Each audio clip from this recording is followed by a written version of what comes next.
course pizza. Good evening, and thank you for joining us this evening. For our community members at home, if you're wishing to reach out to the Board of Education, you can reach us at clerk@fulton.cnyric.org. I'd like to call this meeting to order, 6 p.m. Action 1.02, approve the agenda. Move it. Let me ask, has there been any changes to the agenda this evening? Yep, there was an adjustment on 7.08. It was already in your things yesterday. 7.09, appoint spring athletic coach. We had added one that we got. Wanted to get that person on, so that was added as well. It was yesterday, right, Desiree? Thank you. That was it. That'll be it? All right. Can I have somebody move that? Move it. Second. All those in favor? Aye. Opposed? Abstaining? Passes 7-0-0. In the event of an emergency and we need to evacuate the building, we can go out the main door right behind Mr. Hendrickson. We can go to the left, or we can go out the superintendent's door here. As long as you move away from the building when we get outside, that would be great. Hopefully we won't have any emergencies. If you can join us for the Pledge of Allegiance. I pledge allegiance to the flag of the United States of America and to the republic for which it stands, one nation, under God, indivisible, with liberty and justice for all. There is nobody signed up for public forum this evening, so we're going to move to action 1.06, approve the March 11th meeting minutes. Move it. Second. All those in favor? Aye. Opposed? Abstaining? Passes 7-0-0. Looking ahead, we have quite a few meetings coming up through the next couple of months. We have our AI presentation with the Oswego County School Board and Central New York School Board Association. That is this Thursday. That will be at the OCM BOCES at 6:30. We have our budget workshop coming up on April 1st. And then the BOCES annual meeting, which will be out to the city campus on April 2nd. We have a couple of regular board meetings coming up. The one on April 8th, keep in mind that our Fulton Public Library will be doing their presentation for us. Also, we will be approving the BOCES budget on April 29th. We'll have a public budget forum at 5:30 on May 8th. That is both virtual or in person, and that will be being given by Superintendent Calvino. We have also on May 13th, we're going to start the process for our Board of Education self-evaluation. So you can see on there that they will be sent to us on May 16th. We need to have the Google Docs completed by the 30th. If there are any trouble getting on, or if you have any questions, we'll just let Desiree know and she'll set us up. And then we will receive those and go over them on June 10th as a whole, so that we have that set up.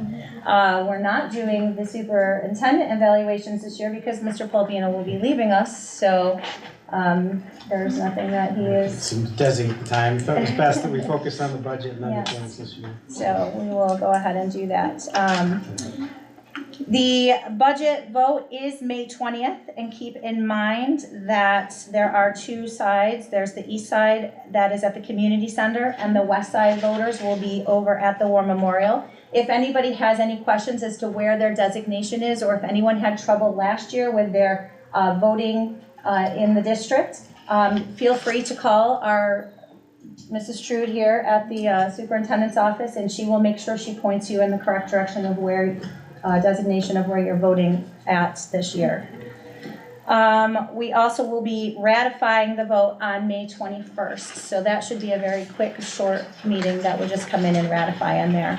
I did want to go ahead and do a superintendent search update, because I know last week I told you that interviews would be on the way. We are in the process right now of doing interviews. I just want to kind of back up a little bit and give a timeline of what we've been doing so far. Our search was a closed search. So in doing the closed search, we were able to get more prospects to apply for the position of superintendent. We have been working with Chris Todd out at City BOCES. He has been our coordinator, helping us with this process. What we ended up doing was Chris reached out to several stakeholder groups. We had students, parents, staff, and community members. He had a meeting with those who were selected to be on those groups, and surveys were sent out. The Board of Education did get a copy of all of the comments in full from what our stakeholders had put into those surveys, and we have read them, and we have used those to guide us in looking for the best fit for Fulton. So we are definitely thankful for all of those stakeholder groups who have participated and have given us information in what you are looking for in the next superintendent. We have started interviews, and hopefully we will be able to come up with a good fit for our community relatively soon, hopefully, if everything works out well. And after that, we will then, look at introducing who the candidate will be for the next superintendent, and then there will be like a meet and greet. We will set up some information so that you guys can all come and share your concerns with the new superintendent, as well as maybe just say hi. So that is where we are at. I don't know if any of my board members have anything that they would like to add, but we are doing our very best to find that next candidate who will take over Mr. Palvino's shoes and lead us forward into the future of Fulton City School District education. So thank you very much. With that said, I think I'm going to go ahead and just pass it on over to Mr. Palvino for the superintendent's report. Thank you very much. So this evening we have a lot of students here tonight, so we're going to not have Mr. Palvino speak too much tonight. We're going to get on to make sure we're in front of our kids. This evening, we're going to start our evening off with our Music in Our Schools month over in the auditorium. Everybody's welcome to come over there. We're going to hear our orchestra, and then we're going to come back in here, and we're going to hear about the amazing goal setting that's been going on as part of our strategic coherence plan, and just so grateful to see our kids and families here this evening to share. So excited about that. So why don't we move over to the auditorium and get on with our opportunity to hear from our kids this evening. So thank you.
I'll put that in. Yeah. Great, thank you. Thank you for, to our GRB Orchestra. Those of you that I know that out in cyber world didn't get to hear the amazing concert. They are playing next Monday night, and please take advantage of that. They were terrific. I would be remiss if I didn't comment. The Music in Our Schools month has been absolutely amazing. I've been to each concert. I went to our countywide, our county orchestra as well. It was amazing. We had 31 students who performed on Saturday afternoon. After we did Family Fun Day in the morning, we had a presentation there as well. So just outstanding work and a great way to highlight the work of our kids and our staff in the district. So thank you to all of that makes Music in Our Schools month happen here in Fulton. And it happens 12 months a year here. Strategic Coherence Plan update, Mr. and Mrs. Hendrickson, and all of your visitors. For our board members, you have a packet here as a note catcher, so as we're going through our presentation, you can jot down any questions or thoughts you have. We'd like to start off with our vision, mission, and values tonight. Our vision is to create a learning organization that is the centerpiece of the community, where all are welcomed and held to standards of excellence that fosters hope and resilience for the future.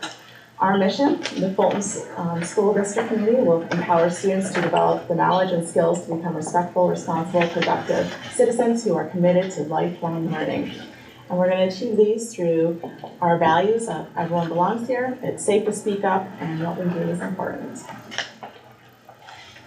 So that really is the center of our strategic coherence plan, and why we write this is to achieve our vision, our mission, and those values that we hold dear for our kids to learn and our adults around them to learn as well. So remind you again about our plan. It is centered around those three circles. They're not separate circles, they all work together. The idea of students learning, wellness, and life pathways in the middle. We support that with the systems and structures we put in place, and then the culture that we create around that to support their learning. Our year one of our 5-year plan has been to focus on outcome one, with setting the goal of all of our buildings, teams, and students working to create a system of goal setting.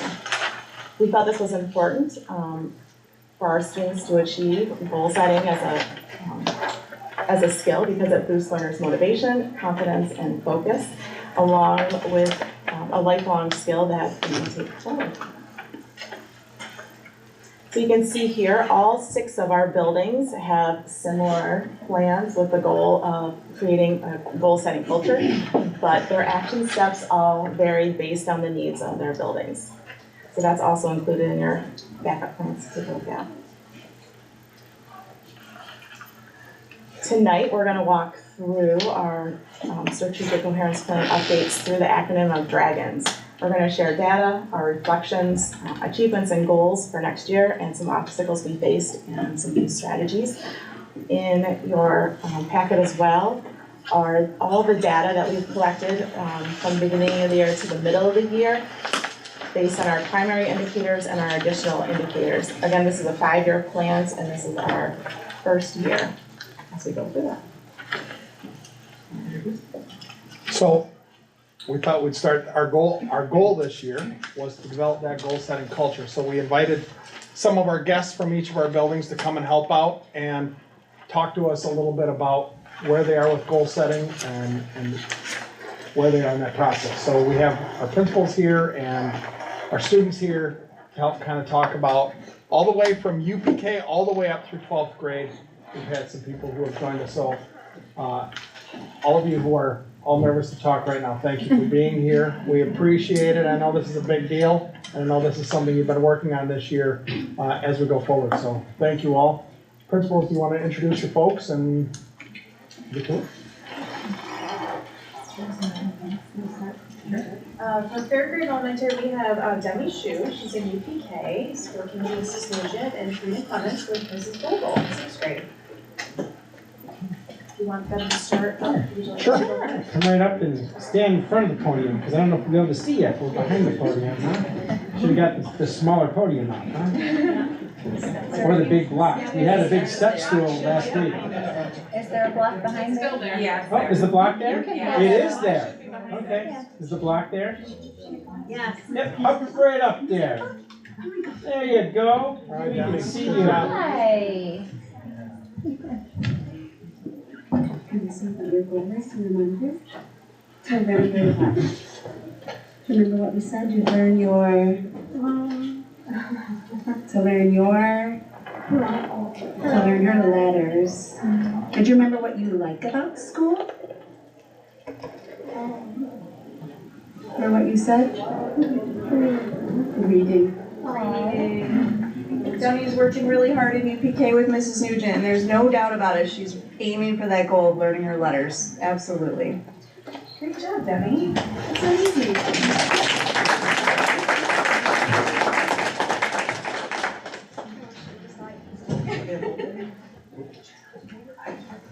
My name is Karina Clements and I am a sixth grader in Miss Local's class at Fairgrove Elementary. This year we have focused on goal setting and attendance, reading, and math. I'm a student who takes pride in their work and is very motivated on my own. But when I think about goal setting this year, some important things come to my mind. By goal setting this year, I have found that it has increased my responsibility in a positive way. It has given me a sense of pride in myself and it has helped me be successful. I've become more determined and it has given me a sense of achievement. With goal setting, I've learned from my past mistakes and have a sense of ownership of my goal. Goal settings has allowed me to see where I want to be in the future and make a plan to how to get there. I know goal settings will continue to motivate me into 7th grade.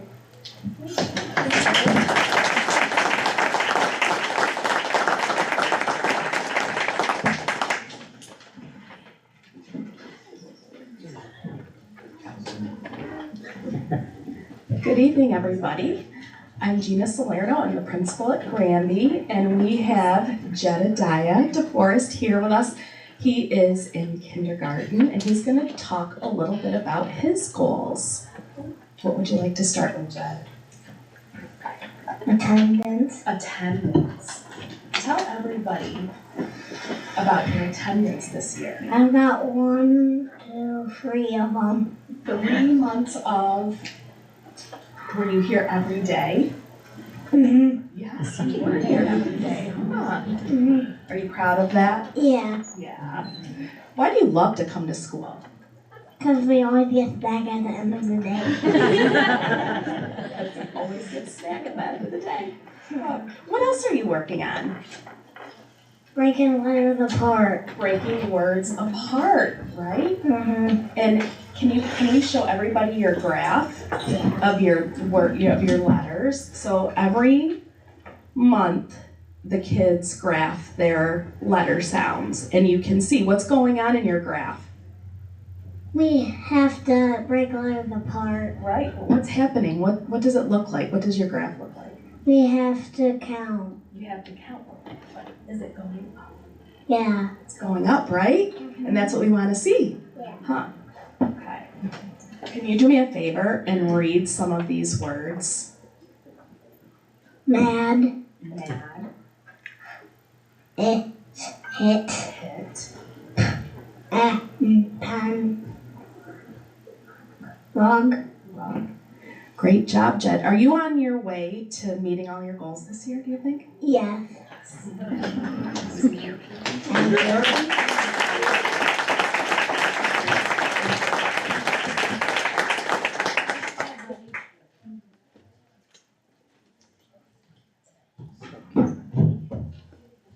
I have Carrie McNamara here with me from Lanigan. She's one of our 3rd graders. I'm going to turn it over to you. You're a professional here. Hello, my name is Karen. I am a 3rd grader at Lanigan. Throughout the year, we work on math fluency. We start with addition and subtraction with 20 and work our way up to multiplication. In our classroom, we have multiple ways to work on this. We use flashcards, games, and to increase our number fluency. Also, we track this with our Dragon Time tracker. We get to choose an activity and rate how much we enjoy it or how much the activity benefited me. Thank you for letting me show you some of my goals that I am working on. Thank you, Carrie.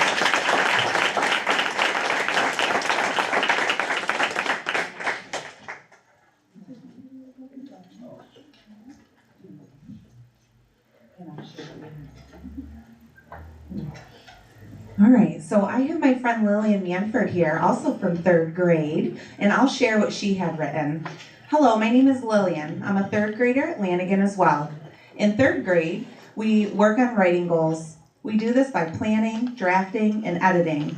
Throughout the year, we work on many writing pieces. In 3rd grade, we work on writing a complete paragraph. My favorite writing piece that I've done was the leprechaun one. Also, in our classroom, we use journals to write letters to our teacher. This allows us to practice these skills and work on our goals. I love to write in my journal. Thank you for allowing me to share some of my work with you. And she did bring some of her writing pieces. She's been working hard this year.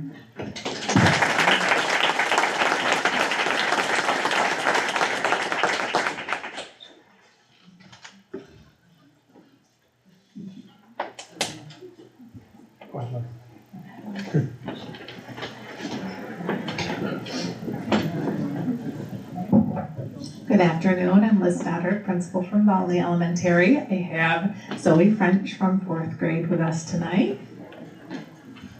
Hello, my name is Zoe French. I am in 4th grade at Volney Elementary School. We have been learning about the power of goal setting and working hard to build a growth mindset. My goals at school are to read one book series a month. I am currently reading Somebody Has Something to Say by Angela Dominguez. I can meet this goal by reading at home each night for 30 minutes. In math, I have already mastered my multiplication. My current goal is to become better with my division facts.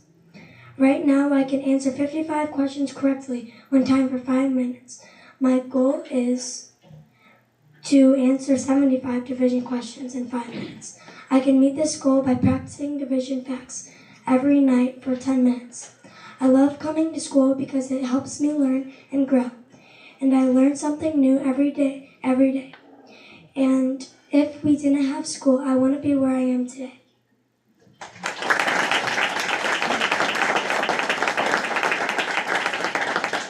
And next up, we have Cora Peets from 1st grade.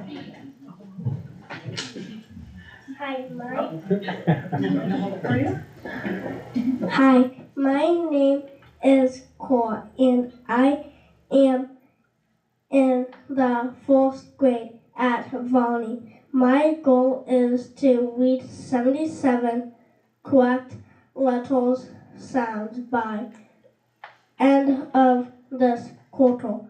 And we got this. We're doing great. I practice my goals by working my skills, reading and reading.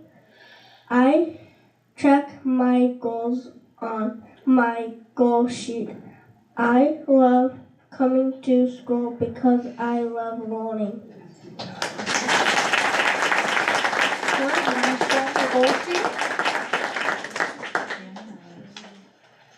So she's been working hard to track and monitor her goals as well. Nice job, Cora. Thank you so much.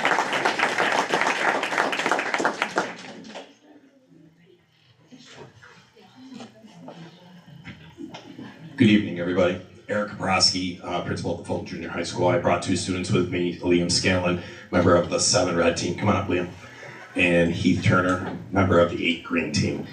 So at the beginning of the year, each of our students met with their teachers in September to write their goals for at least the first 20 weeks. And then every 5 weeks after that, did a check-in of where they were for their attendance goal or their academic goal. At the 20-week mark, each of the students kind of reviewed their data that they collected and then made adjustments for the second 20 weeks. So Liam and Heath are going to take a few minutes and kind of explain what they did. During our social and emotional learning class before our lunch, we've worked on our attendance and how we can improve and be on school in time and how to attend more classes. So basically this pamphlet shows how many, you color in how many,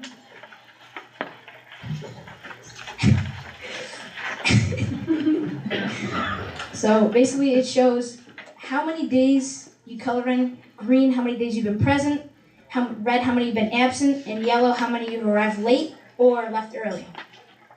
At the end of this pamphlet, it will show a attendance rate. So if you miss 5 days of school, you equal to 97% of the school year that you've attended. If you've missed 10 days, it'll be 94%. So the more days you have missed, the more the percentage goes down. We've also gone over ways that you can meet your goals. And on the front page, there is to improve my attendance, I commit the following. And there's things like going to bed earlier, preparing your school stuff for the night before, and staying off electronics early before bed. And you can review the progress every 5 weeks and fill in more as the year goes through. We also, at the end of the quarter, we will review our sheets and fill in all the things, all of the days you've missed or attended. And then halfway through this next quarter, you will check back again. And this can help because it'll make kids want to go to school more, to help kind of reach their goals and attend, and it'll make their grades better. So, also at our assemblies, our quarterly assemblies, we have attendance awards, which is kind of a way to get the kids to try to keep up their attendance so they can get that award. And it comes with our Dragon Dollars, where you have a dragon store where you can buy things. Just as a, I forget the word, but yeah, something to look forward to and kind of work at. Thank you.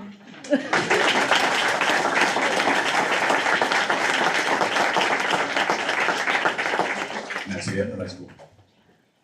I'd say remember the biggest trick in public speaking is they never know what you're going to say. So you could have said they give us pudding and we would have believed it. You gentlemen did a great job. My name is Nate Murray, one of the principals at the high school. And we have two names up there under G right Valley, but unfortunately Julia couldn't be here tonight because she is homesick. So we had Anna Rose Odette here to talk about her goals. Very similar to the junior high, we started with attendance as our main building goal. We taught students what SMART goals are and how to work through what SMART goals are, how to track them, how to monitor where things are at, how to adjust them. And then we sort of migrated away from that a little bit because students were being overwhelmed with the tracker that you gentlemen are talking about. We had something very similar at the high school, and we moved it in theory to academic, but it very quickly morphed into anything. And the reason for that is because, as we talked about as a building with our students, is that artificially setting up a goal for a kid isn't going to cut it. Especially at our level, the goal has to be meaningful for them, regardless of what it is. Because if it's a student goal that they're setting for themselves without being told what the area needs to be around, they're going to be more likely to follow through with it, improve on whatever that goal happens to be, whether it's personal, in school, academic, attendance, whatever. It's more likely to get a little traction with them. So, Anna's going to talk about her goals.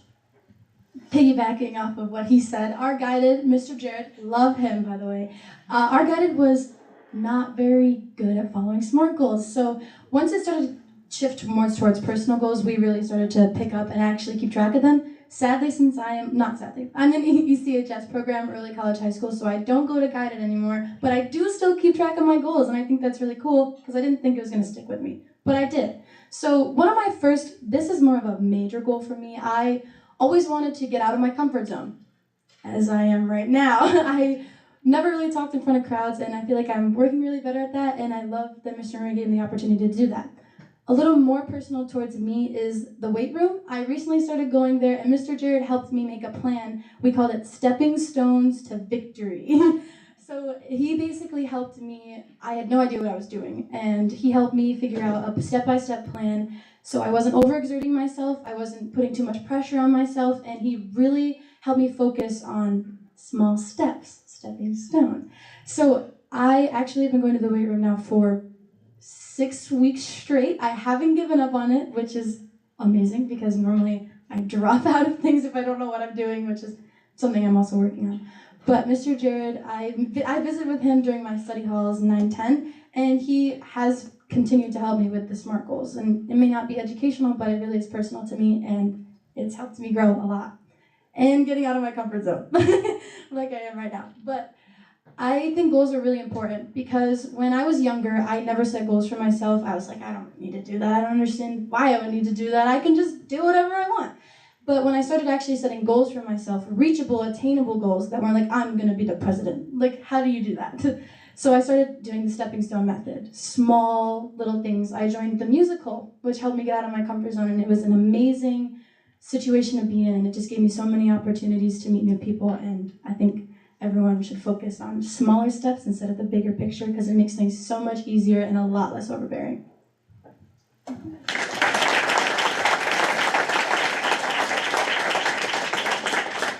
I told her to drop the mic because she's the last one, but we didn't want to break it. So we're not going to drop I it. would have done that. I was not thinking. Yeah, thanks for not breaking the mics. They're animals. So we want to thank all of our presenters and family members for coming here tonight. We've had you here long enough. In room 103, we have some pizza, cookies, water. If you want to make your way down the hall, you can go help yourself. And then you can excuse yourself and head out for the night. So thank you all for being here. We'll continue after you skedaddle. You're more than welcome to stay. It is riveting. You're welcome to stay. You know, just saying. It really is. Can we go get pizza? Thank you all. Not you. Amazing, folks. You did an amazing job. Thank you, everybody. You did a terrific job. Thank you so much. Good job, big guy. I love that they gave us the goal sheet because you guys talk about it, but to be able to see it is really nice And to it's see. starting, it's taking root. Just writing it. So I do all your musicals and I love hearing from you. Dad, you're the man. I think that we should figure out a way to employ Mr. Scanlon. He gets up at 4:30 to like monitor the weather. And the weather. He can report in like, what is that? We need a snow day. Thank you so much, everybody. It means a lot. You did a great job, everybody. Thank you so much. So exciting to have you here.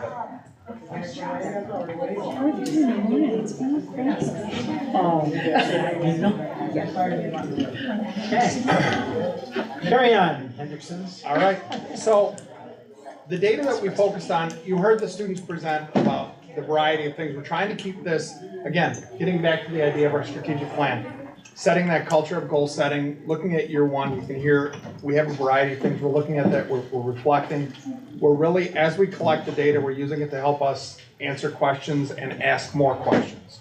We're not looking at the data as much as answers, as much as like, okay, where do we go from here? What do we need to do? Where are we looking for our next pieces? And a big part of that is the students. Rather than us telling them, this is what you're going to do, we want to hear from them and say, this is where we want to go. And then we can kind of help them along the way. So first area we looked at in our goal setting was our chronic absenteeism. The data that we put in front of you there, and again, reminder, the graph on top, tier 1, that's the 95% and above students who attend, 90% and above, I should say. Students missing 10 to 20% is tier 2, and then 20% or more, that becomes that intensive intervention, and it qualifies as chronic absenteeism. So looking at, you can see down at the bottom, where our kids are, where they're falling, our chronic absenteeism, currently where we stand now is 30.7%. So about a third of our kids are missing 20% or more of school. We know that's an issue, and I know we're going to do a report on chronic absenteeism at a coming board meeting where we're going to specifically focus on that. You can see compared to last year, we do have an improvement, and our last full year pre-COVID, we're not there yet. We're still not there. We're about 5 percentage points behind in all of those categories. The tier 2 has remained pretty consistent. You can see that that's close, but as far as the tier 1 and tier 3, that's where our slide has happened pre-COVID to now. So we're looking to make that improvement. That's something that we really look at, and we're hopeful that a big part of it is having our kids goal set and work on these things that they want to focus on and drive them forward so they want to come into school and find that success. Quick question. Yep. Do you find that your data tends to match what the students are seeing as well, like on those visuals? Like, you know, a student doesn't have like, oh, it looks better when it's green, so maybe I put a little more green in here, because, you know, I can see myself doing that to make it look better. But I'm just thinking, you know, so they're able to see it as well, you know, we're getting the data, are they able to see the visual perspective of that? They are, and they can pull their data right from school tools. So at the elementary, the focus, obviously there's a little bit more support and help depending on where the kids are developmentally. At the high school, we teach them how to look at their own data and dig into it.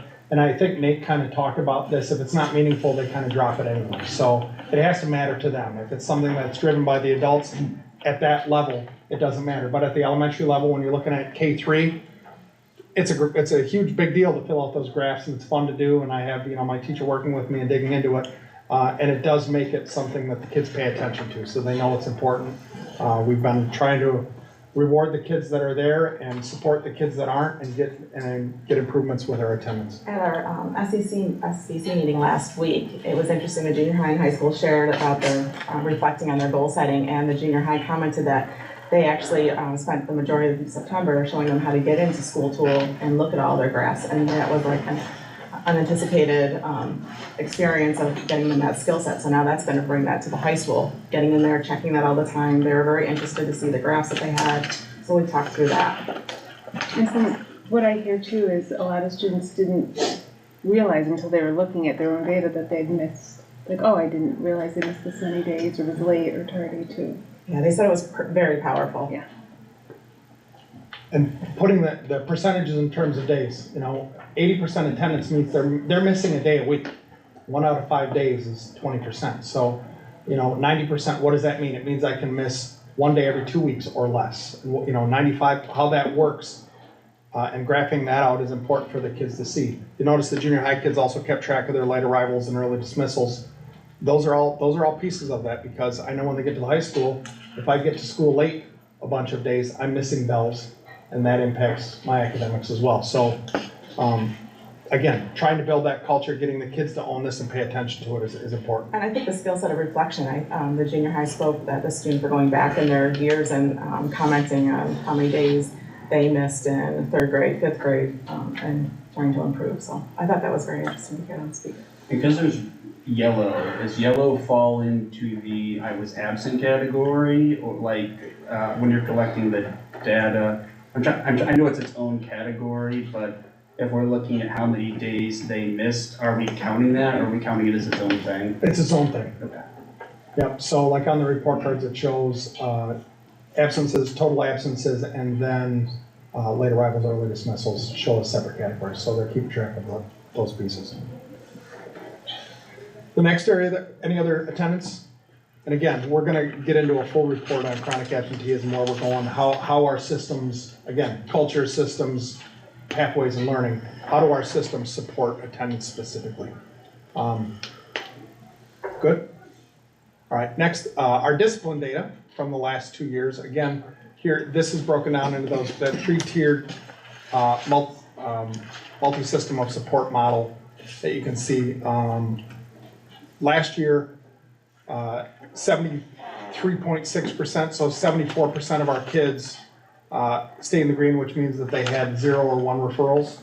7.4% of our kids had 2 to 5 referrals, and then 19% had 6 or more referrals. This year, you can see again, the numbers have improved, and again, this is where our data has us ask more questions. This is general, holistic data, pre-K to 12, right? We know, looking at this as we dig in, that there are areas, target areas that we need to hit where we have increases and decreases, and which groups of kids, which cohorts of kids we need to support more, and which groups are kind of moving forward the way we expect them to or want them to. So we're digging into that. Our data looks good, and I know a trend we've talked about before, which is interesting, is our high school data looks much better, and our young learners' data doesn't. that's something that we're finding. Some of those areas of support are with younger students, and it's not, this won't show that same amount as much because once you get 5 or more, you're in the red. That doesn't go away. So if I get 5 referrals in September, I'm gonna be in the tier 3 support all year long. It's an automatic, it's the way we collect our data. So quick question. we do pay attention. Go ahead, Tim. So I'm assuming it resets for your following year. It does. But I'm assuming also when we meet, but I think it's the grade levels, like the class they're going into, the teachers and stuff. They're aware that this was a thing going in. So then I would think you'd want to start with the reinforcement right away to prevent it, so they don't have to look at that all year again. So a big part of that is, we study the data and we look at that and we see which kids are on a winning streak, which kids are kind of on a losing streak. If a student started the year rough the year before and then brought it together and had a good rest of the year, that's a pretty good indicator for that next teacher. It might be bumpy to start until they get to know the systems, and then we can see how they respond and pay attention to that, because we have kind of historical data too to look at those things. Or we can say like, ooh, November was kind of a rough month. I wonder what happened here, and kind of dig into those pieces as well. And that's what our problem solving teams, our student support teams, they get together regularly and talk about specific kids and where they are within this. That's what our student support teams really focus on, is getting kids on a good winning streak with their discipline data. When we look at data, if I wrote a student up for, let's just say, like being disruptive for class, and then we get back in school tool that it was solved, like the matter's resolved by like restorative reflection or something like that, would that referral count as part of this data, or is it just like an ISS or lunch detention or something like that? So are they all counted? They're all counted. So it's one of those things where it's been a cultural shift for us to move away from referrals are written as consequences versus referrals are written as data collection. And for our kids, for our staff, for our parents, it's been one of those shifts that's been kind of tricky, but we've gotten to a pretty good spot with that, because again, historically we can look at that and say, third bell or this time of day or after lunch or whatever it happens to be tends to be problematic. And that's not like the consequences that we think often go with referral. So if a student got written up, we talk about it, we do some reteaching, okay, go practice this, try this, and then there aren't any future referrals, all right, but we still have documentation that it happened. If it continues to happen and we start to see a trend, then we say, okay, what supports do we need to put in place, because this is tending to be an issue. And getting people to that culture is important, because if you write referrals for your kids and I don't, and we both teach the same thing and they move forward, it's not really fair for those kids or for the next teachers to not have clean data to say like, okay, I could have a kid who misbehaved every day, but I didn't write him up, and you have a kid who misbehaves every day and you write them up, going to the next teacher, it's a very different picture that we see painted in front of us. So that's one of the things where we're trying to look at that and say, okay, this isn't about the consequence, the referral's not the consequence, the referral's documentation. So to your point, all of them count. And that way we can take a look and make sure that we're following up, and for us to look at the historical piece to say, okay, this tends to be a time or not for this individual student or this group of students, right? Right. These 6th graders after lunch tend to get a lot of referrals. Okay, we probably should look at some reteaching of what it looks like to come back from lunch in a way where we can get back into the action. So you're sort of going toward, if I'm acting out in class, write me up. So we have data, not to a point, like, not if I'm just, it's a couple times, but to a point where it's being extremely disruptive. Just so that you have the data. Yes. So you're asking that's like like all teachers are being asked to do that. Okay. Yeah. I didn't know we were I didn't know that was like the shift for like the data collection part. Does that hurt us with the state? When we have to report referrals? Like our what's called SSCC, what used to be called Beta reporting. Beta, yeah. It does only if they're the major categorical pieces that go with Beta, which would be written up anyway. So they don't keep track of all the little stuff. That's our own, like minors don't That's count, a lot of the majors don't, they have very specific categories that we have within school tools that qualify, Okay. that But automatically for that, qualify. this data, you use all of it. All of it, correct. And then when we report to the state, it's only very specific classes that are ones. Okay. majors by the state Required, definition. yeah. Got it. So, question off of that, do we have a separate area then where we house where, you know, A was written up, you know, we have the data point on that. Was anything, you know, addressed to the point where they were, you know, they brought up, they were improving on that? Do we have a separate area to house that? So once kids have a plan that's developed, then our student support teams have, whether they're behavior plans or what we call PTRs, prevent, teach, reinforce, plans for the kids. If they've gotten a number of referrals and the student support team says, we need to put a plan in place to support the student, then we house that as a separate piece to show the progress monitoring and collect the data specifically toward the goals that they have for improving their behavior. Alright, so if I'm a parent and I come in and I say, you know, I guess so-and-so's been, you know, talking their ear off in class, but I wanna know, have you done anything with them? You can pull that out and say, here's what we have, here's what we've tried so far. We haven't found something that has worked yet, but we're still working on it. We have that somewhere to pull out. And really with the different tiers, the tier 2 level often don't necessarily require parents to be on board, but often do. But when we get to that tier 3 level, hopefully the parents aren't surprised by it anyway. They don't come in and say, what's going on? They say, I already know what's going on. How's the progress? Where are we? You know, plan. Yeah. Oh, I how's just the meant plan for going? data perspective, like, you know, I guess legal perspective from the board or so, I would think we'd wanna have all of those things written somewhere and in a file, just so if anyone ever did question, or, you know, we can say, you know, here, we have everything here. Yes, so from the legal angle, yes, we do. For some of our minor plans that aren't long-term plans and don't require the level of support, we still keep more anecdotal notes and maybe less formal records of what's going on. And I think that all of the principals do that at their building, and again, it's part of the student support team, which meets weekly and talks, that's part of their discussion. They also keep records and notes of how kids are responding, what we need to do to adjust, who we need to talk to follow up, because it's coordinating, like if they're going to multiple bells, it's talking to, they need to go to PE and the PE teacher needs to know this is their new goal or this is what they're working on. And if they're going to, you know, math, and those tend to be the areas, then the math teacher needs to know as well. So a lot of it is that coordination so that people are on board with helping to support the kids. Often in elementary, you'll see students with goal sheets and then go from class to class and the teachers give them feedback and they earn points based on the goals that were set for them for their behavior target. And then you'll see them at the end of the day often in the office getting brags that they met their goal or to show that off, so. And I guess the third question with that is we're not overload, like, I'm not gonna have a kid, we're working on A, B, C, and D on top of academics and attendance versus other kid who's working on academics and attendance.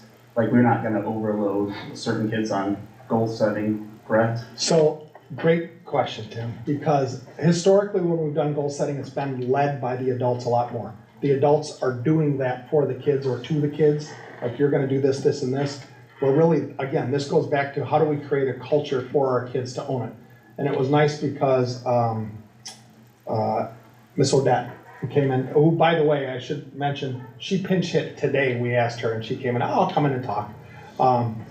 That's one of those things where the goal setting, you could tell she owns it, right? Like, I didn't think I was gonna like goal setting, but she's saying now it's part of what I do, and I'm getting that positive feedback for myself because I own it, it's something that I want.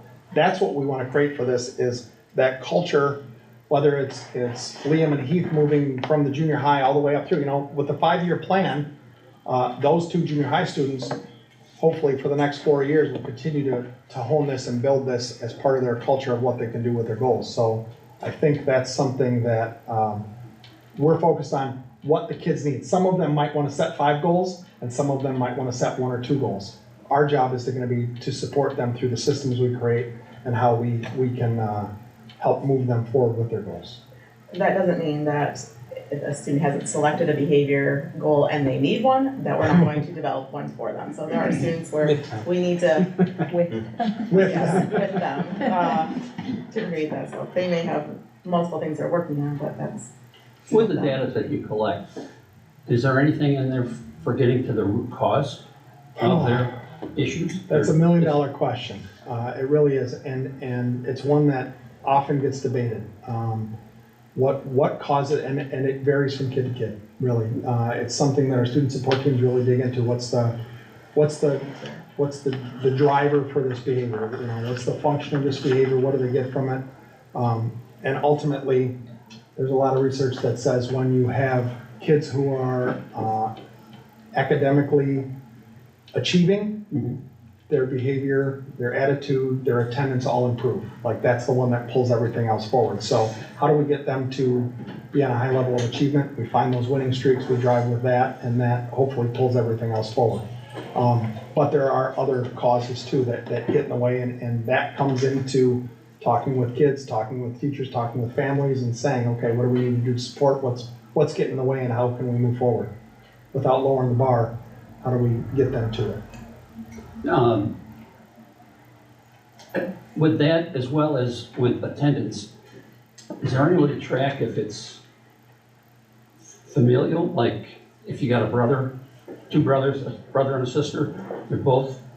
That's something that Issues? actually all of our schools work very closely with. Our principal liaisons are always following each other. If they start to see a pattern with a student, they'll call the junior high.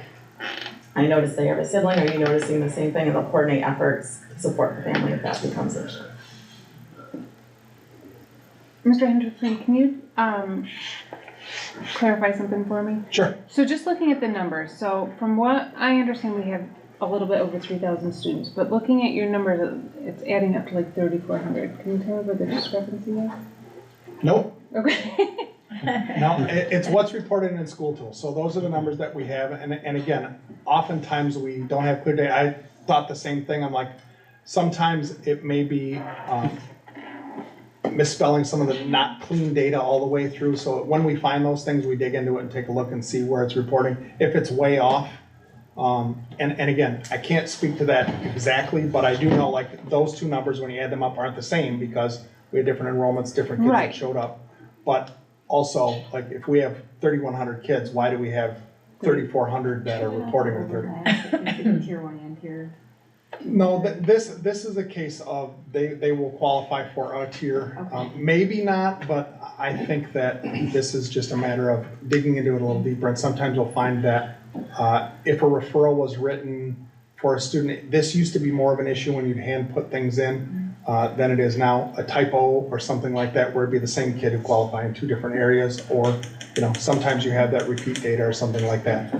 The other is it could include our fifth-year seniors as part of that cohort too. So like the kids that we have enrolled might It's going to roll count over. kids, isn't going to count kids that enroll, that leave the district. We've got kids that enroll in the district throughout the course of the year. So we may have 3,500 different kids in and out of the district, and I'm just throwing a number, but Sure. in and out of the district throughout the course of a year, where our static attendance is sitting somewhere between, right now, 3,070 and 3,100.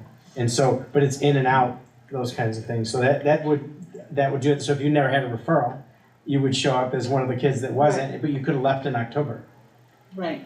And that was a perfect example of the questions that we asked. Like we're saying, why does that doesn't make sense? And then we'll dig into it and go, oh, okay, this is where we are, this is what we need to do, this is what we need to address. So that's one of those, curiosity makes you ask those kind of And we questions. can run our data in spreadsheets, and you can actually run all of it and do breakdowns and do it different ways to actually analyze the data as well.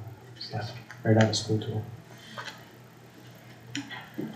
All right, so we're going to move to our third grade reading scores. So piggybacking on what Mr. Henderson was talking about, data prompts us to ask more questions. So when we're looking at our MOI and MOI meaning beginning of year assessment and the MOI middle of year assessment, you'll notice that we have a slight decrease in our scores in tier 1, 2, and more students in tier 3.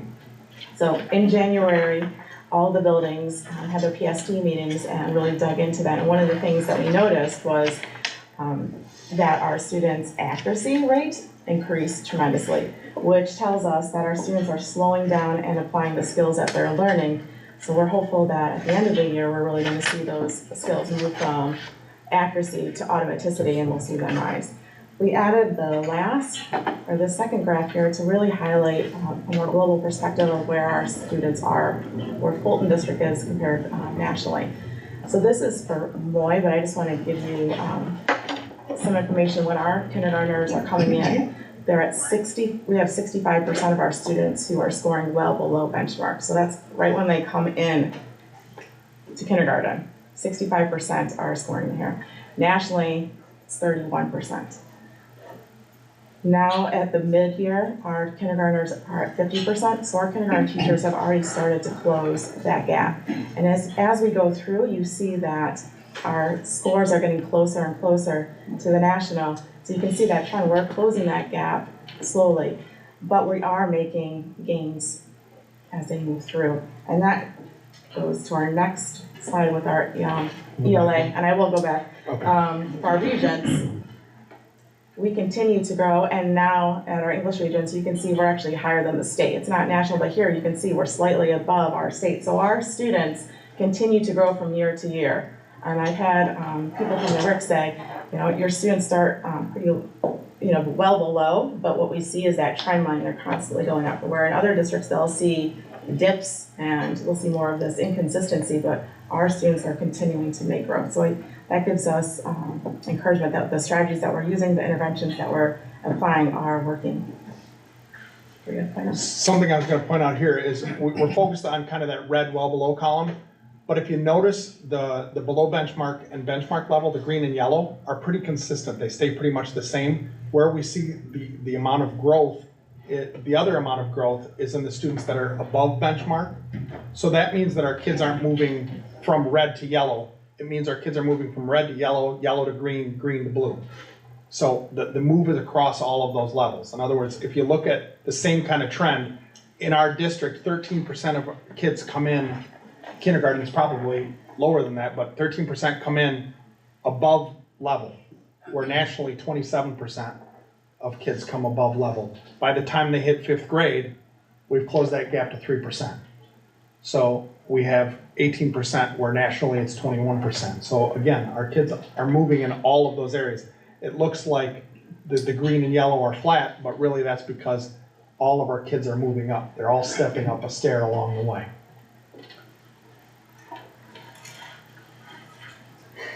So this slide reflects the humanities. So the first one is our region scores. So you can see we have 81% scoring at proficient level for our ELA regions. For our global history, we have 76% proficient. And then in our US, we have 62% proficiency. So again, we're staying pretty close to where we are statewide.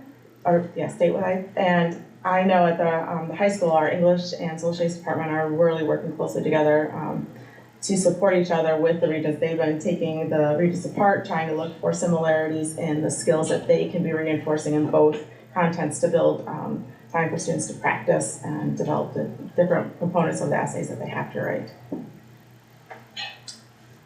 So you'll notice, you'll notice level 3, 4, and 5 in these cases are what totals up to that proficient level. So one of the things we're paying attention to is we definitely outpace the state at level 3. So again, that kind of goes back to that K through 5 graph that shows our kids trying to catch up. We get them to that third level of proficiency, or that basic level of proficiency, and what we're noticing is we need to get those 4s and 5s are where we need to grow our kids, or continue to grow our kids at the high school level, at the secondary level, because yes, we're outpacing the state for proficiency, but we're not for our next level of that. Same kind of thing. Here's our math, our 3rd grade data, which is our focus area, because we know 3rd grade tells us a lot about future academic success. Our beginning of year data, where we were for tier 1, 2, and 3, as far as our STAR data, which is a nationally normed test, and our middle of the year, we've seen really some nice growth. You can see 42% of our kids at the beginning of the year were tier 1, 14% tier 3. Middle of the year, we've moved those forward considerably. And you can see down below, the graph kind of shows what that looks like as far as those bottom triangles, you can see that where kids started, that was like, it's test to test. So the big triangles tell what those same kids did on their next test. Did they stay the same? Did they move up? Did they move down? We can dig into that a little later. If anyone has questions, we can talk about that, because I know it's a lot to look at, but overall, we're making some nice growth in our math scores. And we're not just seeing this in third grade, we're seeing it across the board. So this brings us to our algebra. Again, our high school, you'll notice the same kind of trend that we saw with our humanities, which is we're outpacing the state. If you look at that proficiency level on the far right, we have more kids for all of our math regions, Algebra 1, Algebra 2, and our geometry. We're outpacing the state. But again, if you look at those level 3, level 4, and level 5, where do we make our most gains? Level 3. We get our kids to where they need to be, but now we got to get them pushed to those next levels of 4s and 5s if we can. Mr. Hendrickson, does this include kids who are in advanced math in 8th grade? I know sometimes our data for our regions is different. Yeah, I'm not sure about that. I couldn't tell you off the top of my head. I do know that throws off our 8th grade ELA, or 8th grade 3 through 8 test scores because those kids are removed. I don't think it does because this counts all the kids who take that June Regents. Okay, thank you. For you. And the other part of STEM is the science part. You can see here we have our chemistry, living environment, earth science, and physics results. It's not a 5-point scale for science. It's a 4-point scale, so the level 3 and 4 are the ones that count here. And again, you can see a lot of the same trends. We're definitely outpacing at 3. And 4, we're actually, especially physics.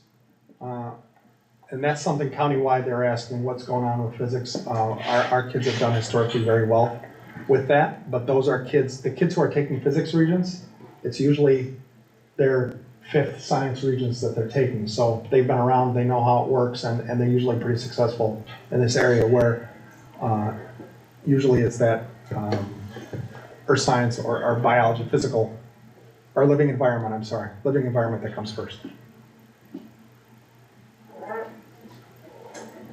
So as we were reflecting with our team on where we are with our strategic coherence plan so far, we're making progress in particular with the goal setting, establishing our MTSS system, our multi-tiered support system. We're seeing positive trends with our chronic absenteeism, and we have a lot of students reporting that they're participating in extracurricular activities. We're going to continue working on addressing challenges with our meeting our 3rd grade reading level, really digging in, digging into the data on which interventions are working, where maybe we might not need to offer as many different intervention options and find the ones that are more most effective. Expanding our family engagement is another area we'd like to focus on.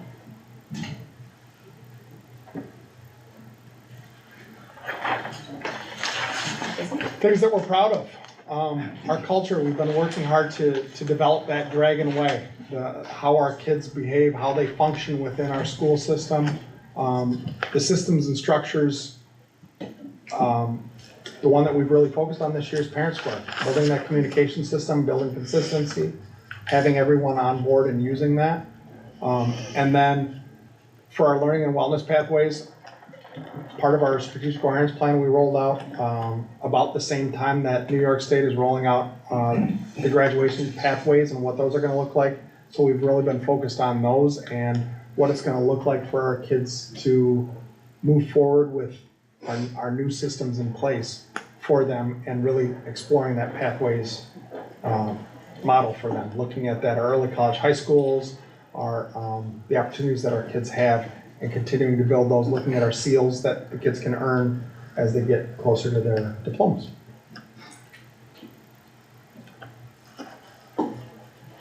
So moving forward next year, we're going to focus on planning for achievement, really digging into backwards planning, looking with how to intentionally plan our lessons, taking a look at our units, starting with the end in mind, and mapping where we need to provide instruction for our students. tightening up our systems for monitoring progress and then making a system that allows time for students to reflect and adjust goals. I mean, I think you heard today that some students focused on attendance at first but wanted to switch to achievement, so this will be an opportunity for them to keep focusing on that and then finding more ways to share their accomplishments and celebrating. You heard Anna Rose talk about how she's working on the step plan, right? That's specifically built with backward planning. I want to get here. Here are the steps that I need to get here. Here's how I can keep track of it. Here's how I'm going to monitor that. So our year 2 focus right now, what we're looking at, and of course we're open to make adjustments, but right now what we're looking at is how do we, again, include that culture not just for our kids but for our adults, because we're going to model that, we're going to support them, we're going to do that. So how do our teams build their own goals and share those with their kids? How do our kids build their goals and share those with their peers and their teachers, and then be able to adjust along the way. So that's going to be our big focus next year is what does the planning look like? We're doing goals now, but now how do I own them even more, and how do I plan and build them and deal with when they don't work?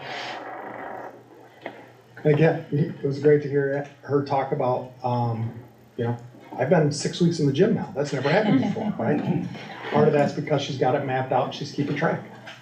But I think that exemplifies what we talked about in I think it's our mission statement. Is that the second one we did, or was it vision? Vision, yes. Yeah.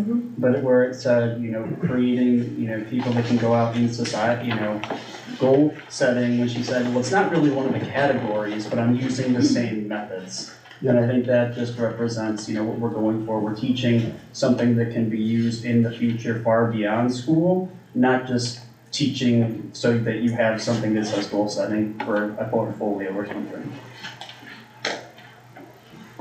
Well said. One of the things Mr. Henderson and I have been trying to implement this year is after meetings, every meeting we have is an opportunity for feedback. So we have a short survey that we often ask after every meeting, what's working well, what do we need to improve on? And again, these are the things that we're hearing from our teachers and our students that we need to shift our goal setting to be more individual.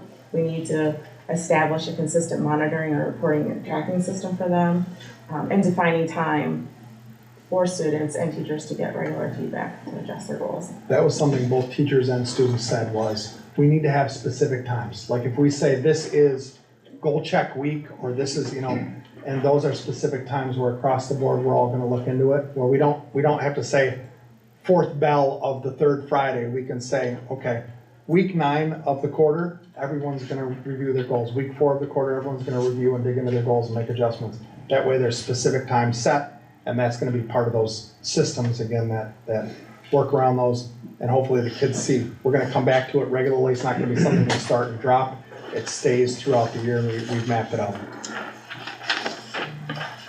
So, with us having school improvement planning from the state level, the SIG grant, school improvement grant, we're trying to figure out, rather than having to do new planning and build new plans different than what we already have, we're trying to figure out how do we take our current plan and work that in with those 6 tenets that the state says that we have to do for effective schools. So we took their model, which is those 6 boxes pointed at that middle effective school, and we took our 3 circles model and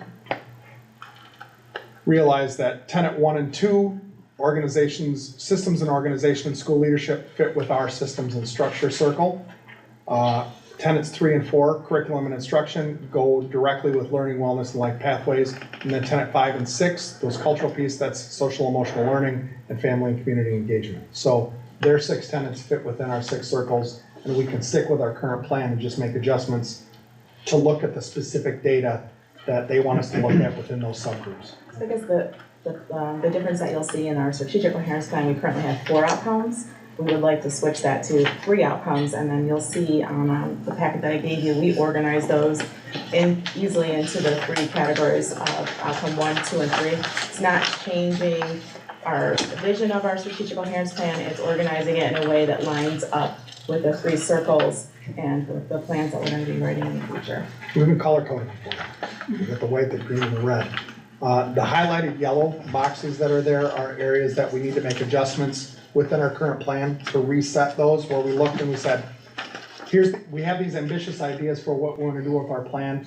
One of the things that we need to do within this plan is make adjustments as we go forward. Every time we want to present, we want to look at, see, this is working, this isn't working, right? That's the whole idea behind it. If it's working, let's continue to do it. Let's fortify that and make it stronger. If it's not working, let's readjust and see what we need to do differently. And meaning is the data that we're collecting, is it actionable? If it's not actionable and we can't do anything with it, then we need to make an adjustment with the goal.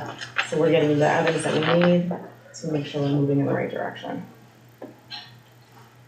I'm glad you're taking the initiative on that, because it is important, 5-year goal to get there, It's easy to say if we do 1, 2, 3, but we live in the real world where maybe we have to step up and do 4, 17, and then 16 to get there, but it doesn't mean we're not still going to the same place.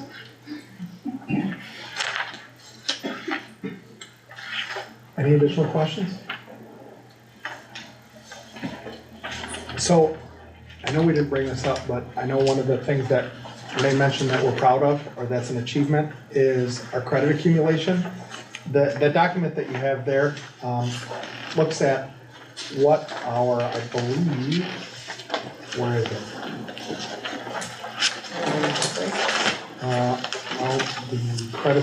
The credits that kids already have.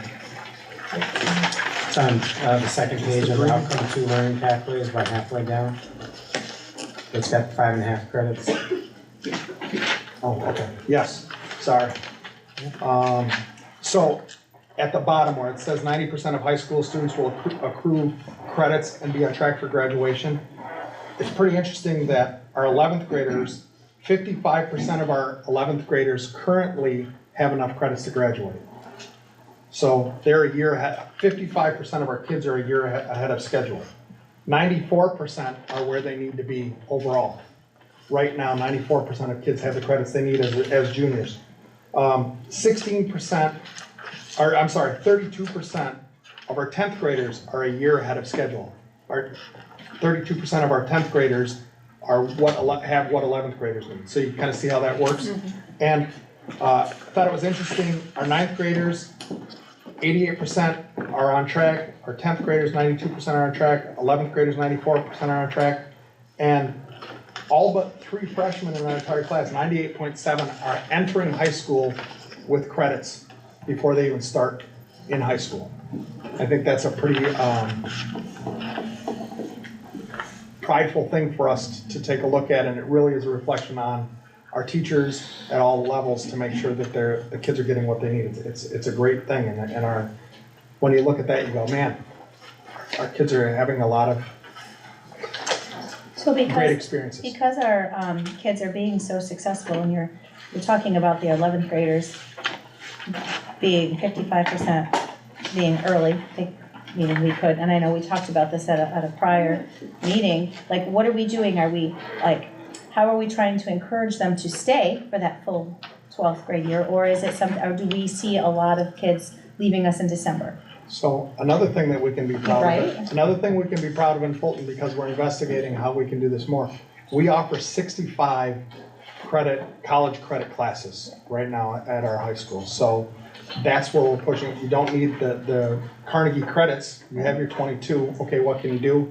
You can take college classes. You can dig into the things that you're interested in and find the classes that are going to help you with whatever you want to do next. It's not just college level classes. There's also credential classes where I can earn certificates toward whatever I want to do with my career. Those are all things that our kids do too. So we're trying to keep them engaged with things that they want to do, and not just those, you have to jump through these hoops to graduate from high school. We're getting them through the hoops sooner. With our kids advocating for themselves, I mean, we had a meeting a couple weeks ago with Melissa Daniels, and she said, well, first thing I need to do is you have students advocating to take more college credits, so when they graduate from high school, they actually have an associate's degree. So they were asking us, how can we make this work? And she said they were so impressed that the students were coming to them wanting to even take those courses during the summer. So when they graduated, when they were seniors, they would have an associate's degree. So I think that speaks to them. Quick question on that. The 55%, that doesn't necessarily mean they completed their pathway though, right? Correct. That's right. You got it, Tim, and that's why sometimes that gets in the way, because I might be missing one of those key elements. I might have 24 Carnegie credits, but I don't have my PE, or I need one more science or English or something like that. So again, all those hoops to jump through, we have to make sure that we're checking all the boxes. And I know sometimes those were those half-year courses where kids will try to get them done before, December to leave us. But I like to hear that they want to take these more advanced classes and that we're keeping them engaged. So. And for all parents out there, that's money saved. Right, yeah. And I think one of the things, if you just go from the goal setting you heard tonight, you started off with all of our kids, it was absolutely amazing. And you start to apply it to the portrait of a graduate. We are positioning our kids, think about this. We're positioning our kids to already thinking about goal setting and looking at alternative pathways. In 2 years, I believe this is 25. In 27 is the first rendition of opportunities to graduate through the portrait of a graduate. Starting different things, the regents will not necessarily be required. There'll be other packages of how you put pathways together, and you put together a portfolio that results in a graduation component. The goal setting is going to be essential, and I think kids across the state, if they don't have that opportunity to learn and understand goals, we're going to set our kids up perfectly to be able to really look at, here's the set of things I want to do as a pathway. This is what I want my become, mapping backwards. This is ultimately where I want to be, and then we can set that kid's plan up. Individualized, helping them set those small steps, working toward the pathway and meeting the portrait of a graduate component. So if it's an arts pathway that they're going to have as part of their package, the seal of biliteracy, the seal of civic readiness, there's many other seals that'll be a part of that portrait. We're just getting the information, just starting to come out from the state. But a lot of this is going to require kids to take a lot of individualized ownership and over their work. And that's going to be very different. It will be not as prescribed. It'll be more of a broad base where kids are really walking out with a broad set of skills and knowledge. And the goal setting, I think, is what's going to hold that, is going to bring that all together for them. So I think, once again, we've put something together to see these kids today from pre-K up through 12th grade, and to see just after, about 6 months, 7 months in, it was pretty impressive tonight. And it's going to provide us a foundation for the future. I think it's going to set us up well down the road. It brings us back to that mission and vision. Yeah, we want to have our kids leave school ready for the world. It's not, after a couple years, it doesn't matter what grade you got in high school. But what matters is, can you problem solve? Can you get along with others? Do you have the skills to be successful in whatever career you're pursuing? And that's what we're looking for. Like, grades are important in high school, but if there's no learning associated with them, they don't do us a whole lot of good. And if our kids can't take that learning and apply it, they're not ready. So that's really where, again, we want to turn it over to them, and they can take their learning and grow it from there. Set their goals, see what they want to do, what they want to become, and give them lots of opportunities and options. That is all. That is a lot to digest, but thank you guys so much for putting that out So there. just thank you to all our families and our kids tonight, and they were amazing. What a great way to hear from our kids. And I think if there's anything, if you've noticed, we've had kids in front of you now, I think 5 meetings in a row now. We're really trying to work at that, because that's why we're here. I actually had a bit of a tear in my eye tonight when some of them out, because that's what, as an educator, that's what makes us go. And I'm so proud of our staff and our students for all the work that's going on in our schools. I mean, that data shows trends in the right direction. And as we talk about other things this evening, budget and things like that, everything comes back to what we saw this evening and what's happening in our classrooms each and every day. So thank you. And this was just a small, very tiny snapshot of what's going on in the district, but there's a lot to be proud of in that data. So, and there's a lot of work to do as well. It's both ways. So thank you, Mr. and Ms. Hendrickson, for the presentation, and getting into all of our buildings for represented this evening. Next up is our budget presentation. It does say budget first, then financials on the agenda. Would you like to do operations and finance first? Can I? That's sort of my order. I don't like to get out of your comfort zone. Go right ahead. Normal routine. So, all right. So this is the financial presentation first, the February financials that I'll go over, and then we'll do the budget update. So this is through the end of February, comparing to the prior year, 23-24, in terms of where we are percentage-wise in revenue and expenditure. This is just staying consistent with what we've been showing you month to month. Again, we're similar to where we were in 23-24 in both revenue and expenditures. Very close in revenue and expenditures this year, 59%, at the end of February. This is our revenue breakdown as of the end of February, and the percentages that we've realized so far. And Mrs. Hayden, did you want to speak to or comment on any of the revenue received in the month of February? I know it was a slow month, but. Yeah, I wanted to point out that it was a slow month, but if you remember, 11 months ago, we did invest in a 11-month CD. That did come to term at the end of February, and that resulted in about $207,000 of interest.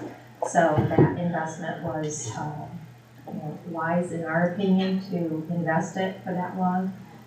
Since then, we have turned it over into NICLAS. You had passed a resolution to join that, and we have turned those funds over into that, and it still continues to earn approximately 4%, a little more than 4% on that. So that's been a positive change for us. But February was a very slow month for revenue. Taxes are starting to pick up right now in March as the final collection month, so we'll see some more revenue then.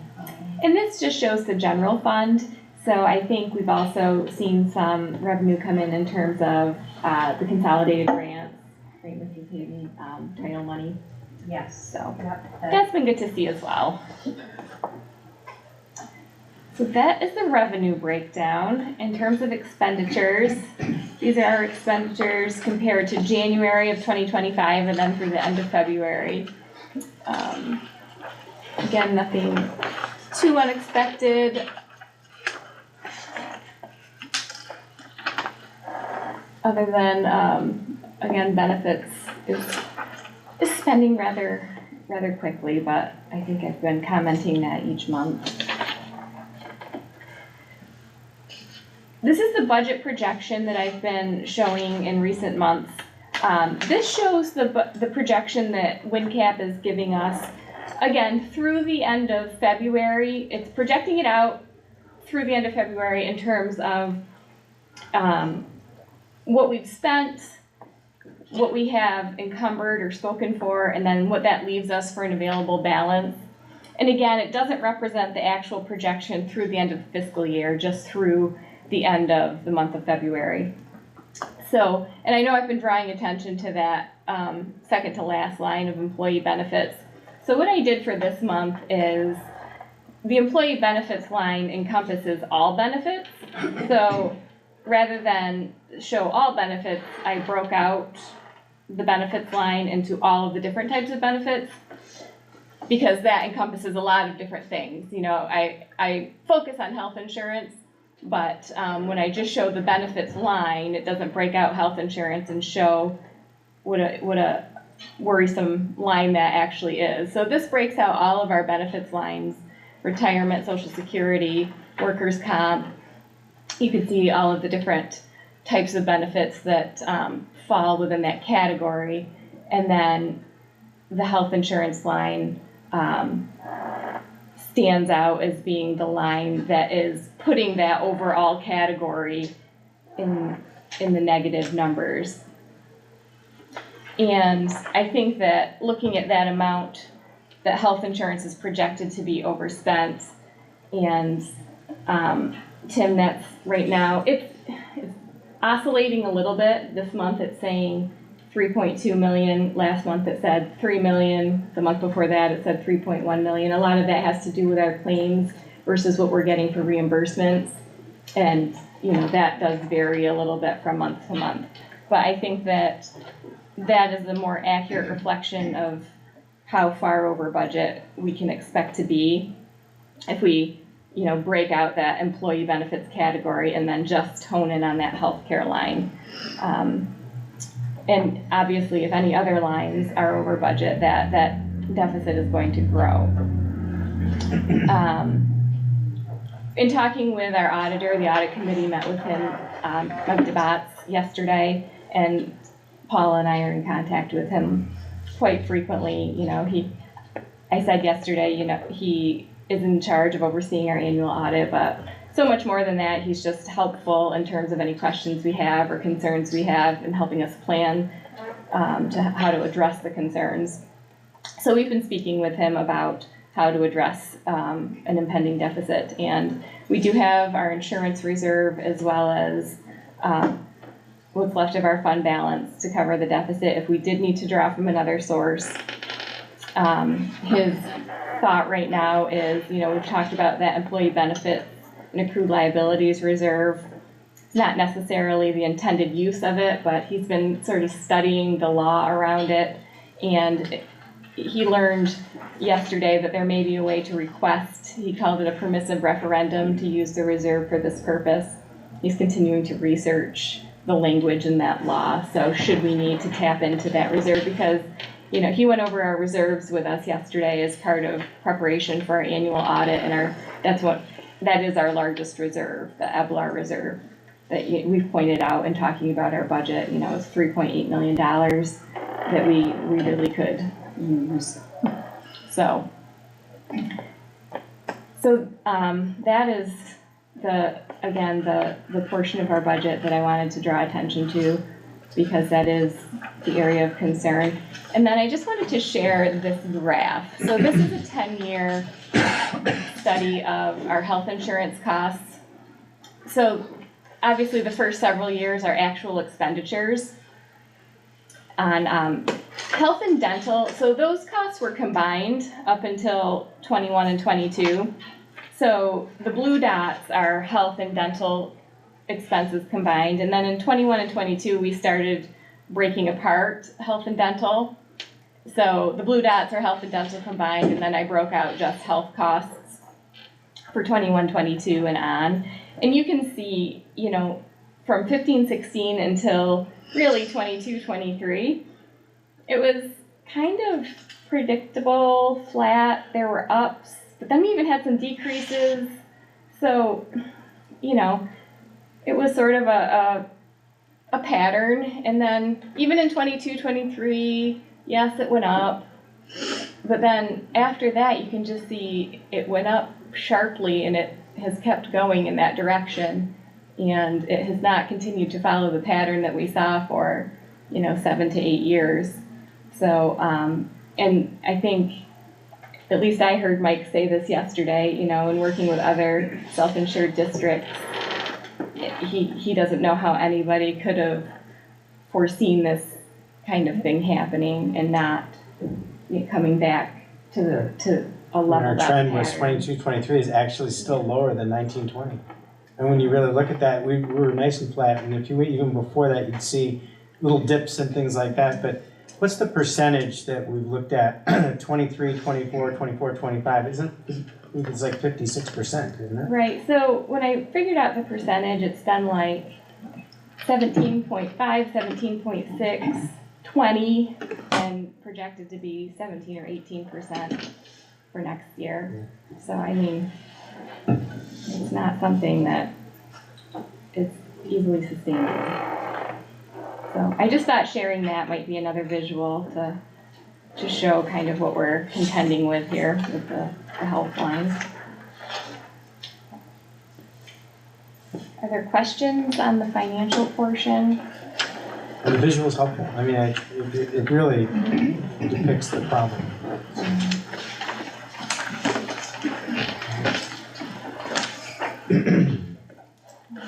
And then the budget update, we'll switch over. I started this budget presentation off a little differently. So we did have a question or some feedback from a community member, which I really appreciate. And if anybody else in the community has questions or feedback, this person emailed the clerk email, and that's a great way to get a hold of us. And I really appreciate the question, like I said, and if anyone else has any questions, please feel free to reach out to us. And we will certainly address them, and like I said, I included this person's feedback in the presentation by including some district data and just information like that before getting into the budget portion of the discussion. We do include data when we get to the budget packet statement that comes out in early May. However, that's a really large amount of information that's probably hard to sift through, so it's a good idea to sort of start to include that, I think, as we work through the different budget presentations and start to share the different data about our district. So just a couple of pieces of data, and certainly I can include other data as we move forward, and as I said, it will be part of our budget statement packet in May. Some of the data is current that I just took from this year. Much of it is from the 23-24 NYSED data or school report card that just recently was released.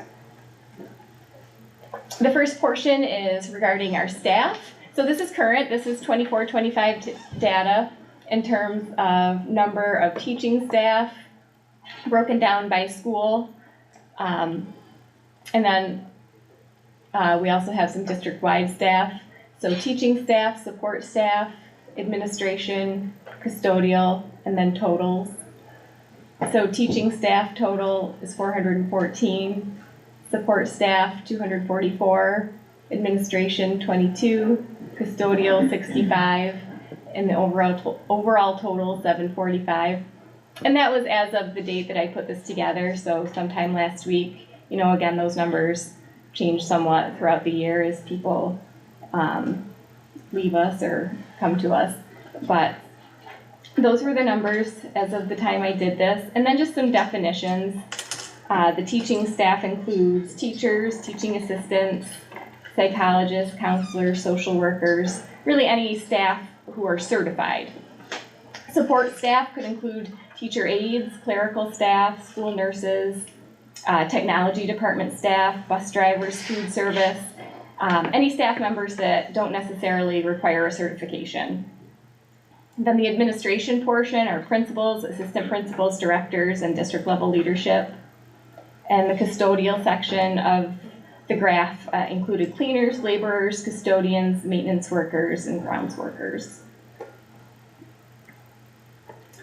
The enrollment data that I included is by school and by a few different subgroups, really similar subgroups to what Mr. and Mrs. Hendrickson have been sharing with some of the subgroups that we're focusing on with our planning for our school improvements. And this is from the 23-24 NYSED data by building, and at this time, our total enrollment was 3,067. Our percentage of students with disabilities for the district was 19%. Economically disadvantaged was 62%. And then just for your information, at Beds Day for 24-25, which is in early October, our total K-12 enrollment was 3,069, which is very close to this number. And at that time, we had 163 pre-K students. Kate, I'm sorry to interrupt. Students with disabilities total. Is this supposed to be 157? This is 1,000. Oh, probably. I apologize. It's 570. I believe it's 577.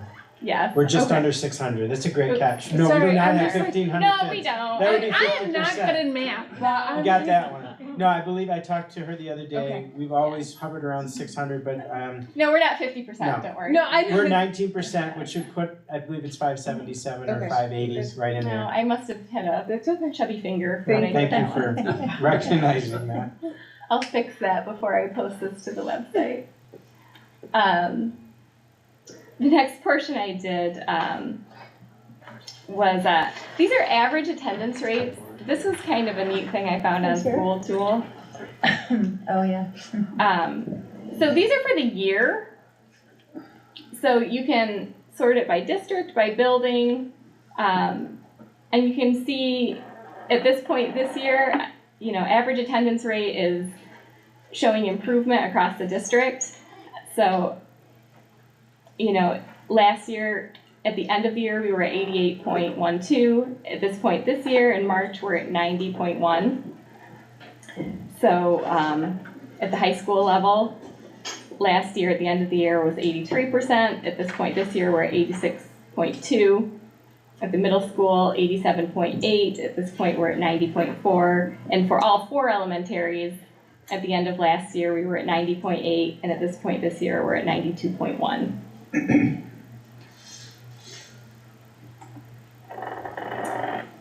Graduation outcomes, again, this is from the 23-24 NYSED data. So our graduation rate was 82%, and Fulton is in yellow, and the New York State data is in blue. And then it breaks it down in terms of diploma type, Regents with advanced designation, Regents, local diploma, still enrolled, GED, and did not complete. And then just a different way to look at it in a table view as compared to 22-23, where our graduation rate was 76%, and then 23-24, our overall graduation rate was 82%. So we did see some growth there. And also saw some growth in our advanced designation diplomas, which is nice to see.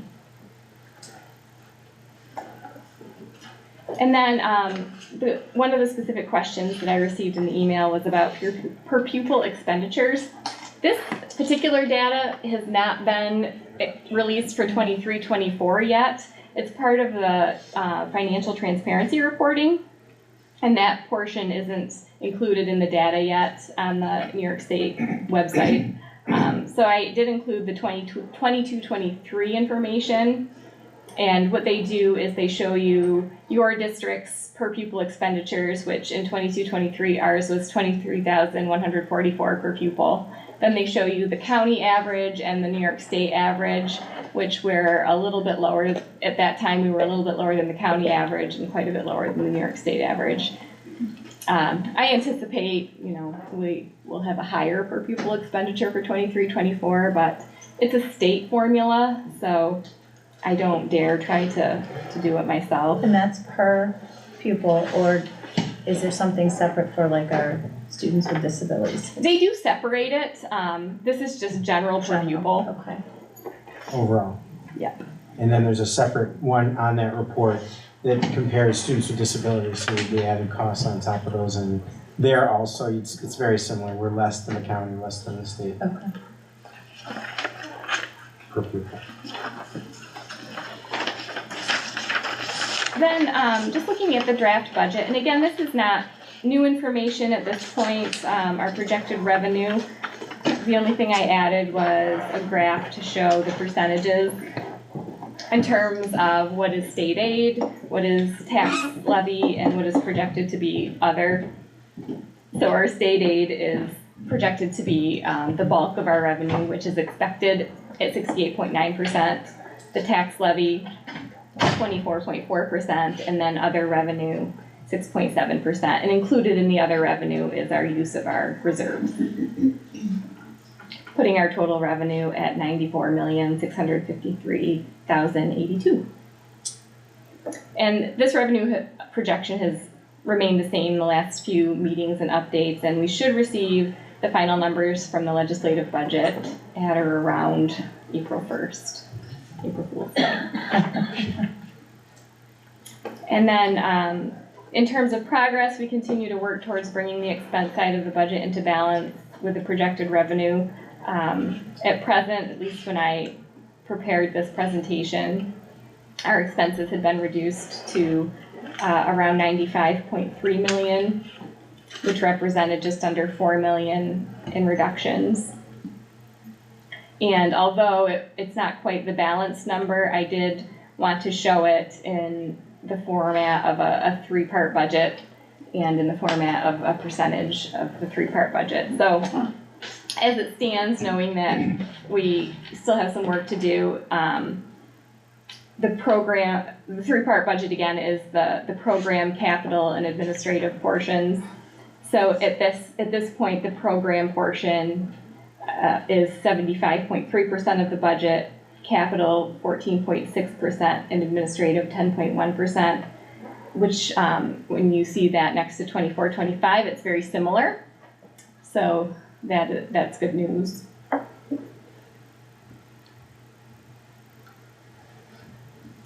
Then the last part I included are the 4 propositions that we plan to have as part of the budget vote.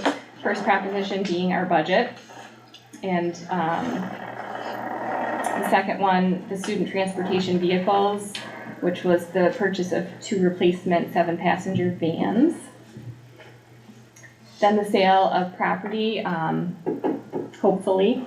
I had hoped to have an update from the seller's attorney last week. So far, the individual has not responded to our attorney yet, and they reached out again today. So hopefully we can get an update soon. They're going to begin reaching out by phone as opposed to email.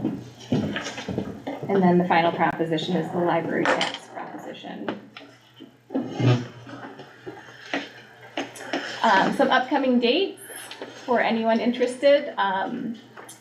Obviously tonight's board meeting, there is probably our final budget workshop is next Tuesday, April 1st. City's annual meeting is April 2nd. We'll have a regular board meeting on April 8th where we'll have a budget update. We should be very close to our final numbers at that point. Then the next regular board meeting, April 22nd, we would hope to adopt the budget and adopt the property tax report card, which is a requirement to submit to New York State within 24 hours of adopting it. Then April 29th is city's budget vote. April 30th is the deadline for school board candidate nominating petitions to be turned in at the district office. And then on May 1st, first thing 9 o'clock in the morning will be the drawing for the candidate order on the ballot. And then later that day, we'll finish getting all of the information compiled, and the budget information will then be made available to the public.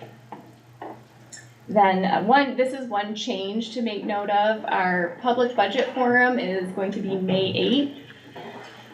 And that's actually going to be at 5:30 p.m. And the reason we switched the date was we had scheduled it for the 13th, but that was the last permissible date to have the budget forum, and that left no room for error. So if something happened and there was a catastrophic event and we had to reschedule it, we wouldn't be able to, because the 13th was the final day.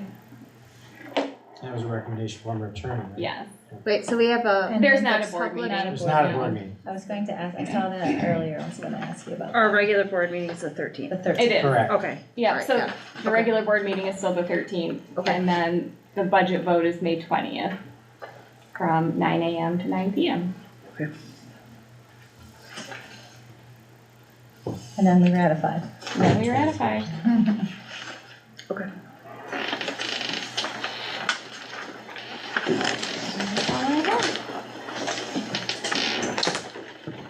Any questions? Well, next week at the budget forum, or budget workshop, we will dig in further and really start to flush out where all those, the $4+ million recommendation is and how we're getting there will be reviewed next week at that meeting. And then we'll tighten it up at the 8th meeting, getting feedback from the board. And then the 8th will really be the real big, that'll be the board meeting where we were gonna be rolling out, this is the budget, this is the proposed budget. And then we'll have that 2 weeks after that to tweak, work, question, adjust. But you saw that healthcare line, that healthcare line, results in a 4.5 million, was it 4.7, Kate? $4.7 million in reductions roughly, that we made, that we're working towards. And, the healthcare piece is, a big factor, and you saw that, that's what's driving that change. And so, it's something, we have to look at this in the short term and the long term at the same time. So that this budget looks at that. The other slide that I think popped for me, and I want to commend Kate for, we've had a lot of discussions every day we meet and discuss budget, which has been very good. The part where we have increased the amount of percentage in program, did you notice that the program went up and the administrative went down, and so did the, what's the third? The capital, I'm sorry, went down. So even in the proposed, where we're at this point, you've seen how we've driven more and keeping that number where it belongs, which is as much in front of programming and kids as possible. So that would be an important number for us to keep an eye on. Mr. Bovino, can you just clarify if we are making any reductions in staff? I thought that was April 1st. What is the date that we have to notify? With staffing reduction? If we're doing any staffing reductions, we have to notify what is According to ed law, there isn't. However, we'd like to give them the courtesy of letting them know so they have time to look for another position if necessary. Right. Probably around April, mid-April, before or after spring break, and then that would be initial notice. And we're going to do everything we can to save as many jobs as we can. And so anybody we can build back in, we will. And then final notice we give them to staff in June. Okay, thanks. I just, for some reason, I thought I had April 1st in my head, and I thought that You're thinking of fair dismissals. Fair dismissals. Okay, yep. Thank you. No, you've got a date, a date. It's just, roughly around. Great questions. Okay, thank you. So, I think more to follow. I think the goal is how do we, you heard a lot of good things moving in the right direction. How do we move and keep a budget in place that keeps all of those things going? And I think that's the questions that you ask as we go through over the next couple of weeks are going to be pivotal as we prioritize and move forward over the next month. So, all right, Swidget, Mr. Kopana. Quick Swidget update. Swidget has cameras in 6 classrooms at the junior high. This week they'll be installing one in the 7th classroom. They've held several calibration meetings where really Swidget's goal coming in was proof of concept and product development. Basically, they wanted to figure out what this product needs to look like, what the process will be from notification to the dashboard that the administrators and the first responders are going to see when they get an alert, all the way up until how it communicates with outside agencies such as, for us, Fulton PD and Oswego County Sheriffs. So they've held, I believe, 3 meetings so far. There's one tomorrow that's going to involve more of the administration team as well as our SROs are going to be present. The process has taken longer than we had anticipated, and the teachers, to be blunt, who are participating in the study are fantastic teachers, and I think they're just a little bit bored because what they're doing is kind of very slow moving, and it's literally the direction of the buttons, the placement of the buttons, what the dashboard looks like, how does it look here. It's a lot more of really the functionality of the products as opposed to the action of the product. So we had met with Swidget a few weeks ago, and it suggested that our community, our board, and our staff need to see how Swidget works from the moment that button's pushed and there's a crisis in a classroom or outside of a classroom, so that goes to the SRO, to the administrator, from the administrator to the SRO, to how it moves to the Fulton PD, what that looks like on Fulton PD's end, what they see, what they're able to see, and how they communicate with the SRO, 911 call center as they move towards the situation. Really, everything that would happen all the way up until the crisis is mitigated and the situation is over. I think that we need to see what that looks like, and I think they're moving towards that direction. When we had brought it up, they had actually told me that they're working on storyboards to create a commercial.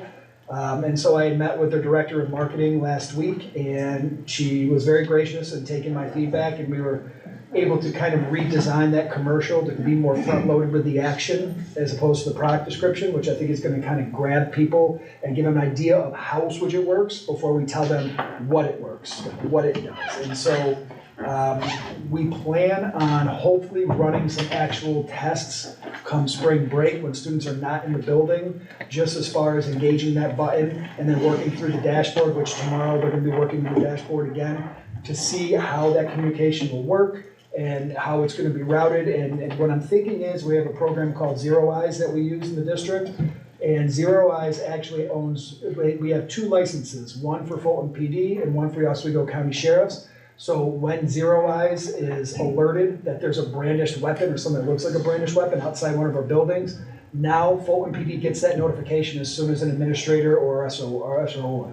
So what I think with Swidget is if we design it similar to what we do with Zero Eyes and allow them access to a dashboard or a license, so to speak, we can make that notification seamless between the administration, SROs, and the Fulton PD, or depending on the building, Oswego County Sheriffs. But these are some of the kinks that they want to work out, and they don't feel like they're interested in rushing. I think that once we spoke about the process and really what we need to do to make our community aware of the value of this product, I think they understand that we have to have a lot more action and demonstration as opposed to more, like I said, proof of concepts and really just trying to figure out what the product looks like. They did say they're going to work on the badge to make it something that's more recognizable to modern technology. They took all the teachers' feedback. It really is valuable. Like I said, it's slow for them, but it really is valuable to them. Just as they're coming from the nothing ever like this has existed in a school before. There are products that are close, but nothing exactly like Switch It. So they're building from the ground up, and they're scientists, they're not educators. And so they really need to understand what we're looking for and really what situations would arise in a classroom that would require a teacher to engage that button in the first place. So I think we're starting to really get into the same book and sort of towards the same page. I hope after tomorrow's meeting and after spring break, if we can set up some dry runs and some drills with the Fulton PD, I'm hoping that we're moving in a direction where we can have a demonstration by the end of the year of how Switch It would work, and not only a demonstration, but actually have it work, to be able to have it work, set up so it is a functioning product to present to you, to the community, to our teachers, and to our staff. They were interested in coming down here and shooting this commercial, maybe with our own people if they're willing to do it.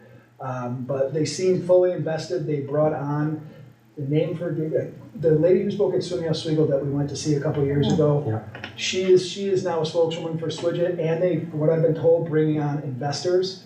I think it's worth looking into, and I think it's hard to think that in the next 5 to 10 years we wouldn't have cameras in the classrooms in most buildings and districts because of the trends that we've seen over the last 20 and violence within schools. So. It's an interesting product, but it is in the ground stages, and like I said, I think that in the next couple of weeks we'll really see what it can do, and hopefully we can bring that to you guys after that. Yeah. So what have they been doing now? Like what have we done to this point? Is it just like is it just click this button, what do you see? Click that button, what do you see? What buttons and what are they for though? The buttons that are on the badge, one would initiate a response from the Fulton PD as well as the SRO. The other one would initiate a response from administrators. But we haven't pressed those yet. They've been pressing them, but they haven't had an actionable response. They're more or less been interested in the design of the product, and now they're moving into the response, meaning they want to know where a teacher's comfortable pressing so there aren't any mistakes. So where should this button go? How long should it be suppressed for? Should it be tapped So twice? We're designing it? What's that? We're designing it, basically. Feedback, and that was really their intent. That's what a proof of concept is to use our feedback to give them information about what a product would look like, because they had absolutely no idea what the comfort level of a teacher would be in a situation like that and what their instinct would be. So, and now they're building the dashboard, which is going to be the information center, really that interface for the product to show the SRO, the Fulton PD, what's happening. So it's kind of like a beta version, and they're building the version, and then the beta part's going to be when we test it, and then they'll have a streamlined product that is actually usable within a district, a building, and in a classroom. So it's a slow process, and from my involvement just starting last month. That already set up. Mm-hmm. What's that? Remember, I sort of felt like it was like already set up, like, do you know what I mean? I guess I didn't understand the whole process. And I think Mark just did we had a fantastic conversation with them, and I think when you said Rescue 911, I don't watch that kind of TV show that much, but what it was it souped at the beginning of the show, the event happens, you see it all happen. That's what Mark and Sharon, they're like, we're like, teachers are like, no, all the teachers need to do is see the button and push the button. Like, then they don't care about the rest. I said, no. We need to see it from the moment they push the button. Yeah. Run the TV screen. You're watching, Jeff Hendrickson push the button. Now you're looking at SRO Kopani. It comes up on his as well as the 911 center. Here's what they're seeing. And you're seeing the screens at the same time. That's what they're coming. And so the storyboards were helpful. That's when that conversation is now going to lead to, we would need something like that so that all of our consumers can really see, wow, from the moment this is what's going to happen if, God forbid, something happens in a classroom, this is the order of things, this is what it would experience, the experience may be learning. Well, and that's what I was thinking of Rescue 911, is where you hear the dispatcher, you see the action, interlace it with actual camera footage from the classroom, as well as body cam footage from maybe the Fulton PD if we can do it, as well as testimonials of first responders, as well as staff members, of how this product makes them feel, what it can do, the importance of situational awareness in a crisis situation, just to kind of give people an idea of, because right now I don't think anybody really completely understands what Swidget does. And I think there's some value behind this product. So again, in the next couple of months, I'm hoping we have something that's at least gives us more information to make an informed decision on whether or not this is a product that we want to. Again, they're going to install it for free, but it's an investment because any security system is always going to need upgrades. And we're being told that's minimum, but that's something we obviously would want to confirm, especially in the situation we're in. But first thing we need to do is just see how it works. Right, that's, I guess I was under a different impression, like they had the product, we were ready to install it, the cameras were installed, they had the badges, they had the lighting going out, and we had a set plan of, if I press the button, everybody is gonna be on the same page to get to stay where we had to go, or get to a location where it was safe, and the route was going to be like highlighted with the lights, you know what I mean? And so I thought this was already a package deal, we had this was set to run, not actually designing it on the fly. Just you know what I mean? Yeah, it just isn't designed to be as complex as what it would need to be to work in our school district. So I think there was a little bit of a miscommunication about what their intention was. Yeah, I also think they're a big one. scientists, and I think that they know what they're talking about, but I don't know what they're talking about. Like I had to look up what proof of concept was. So I think that there's a little bit of a miscommunication about that, as well as how they're going to go about working with our staff to inform the design of the product. But it sounds like they want to get it right because they've never put it into a school district before. So I'm happy that they're not rushing it to something that doesn't work well for our staff and our I think you're going to see some more momentum now. I thought the conversation, when we reached out to them, and here's the other piece that I don't think we intended, but everything happens for a reason. 2 of the members of the pilot, the administrator, as well as one of the teachers, are first responders by training. They're also, so we've got a classroom teacher who's also a first responder, EMT, fire, and then we've got a principal who's a fireman.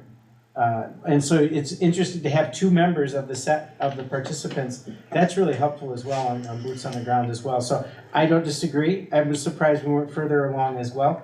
I said, but I think the conversation that Mark and I had really got them moving because a lot of things happened in the last week and a half, 2 weeks. Yes, it has.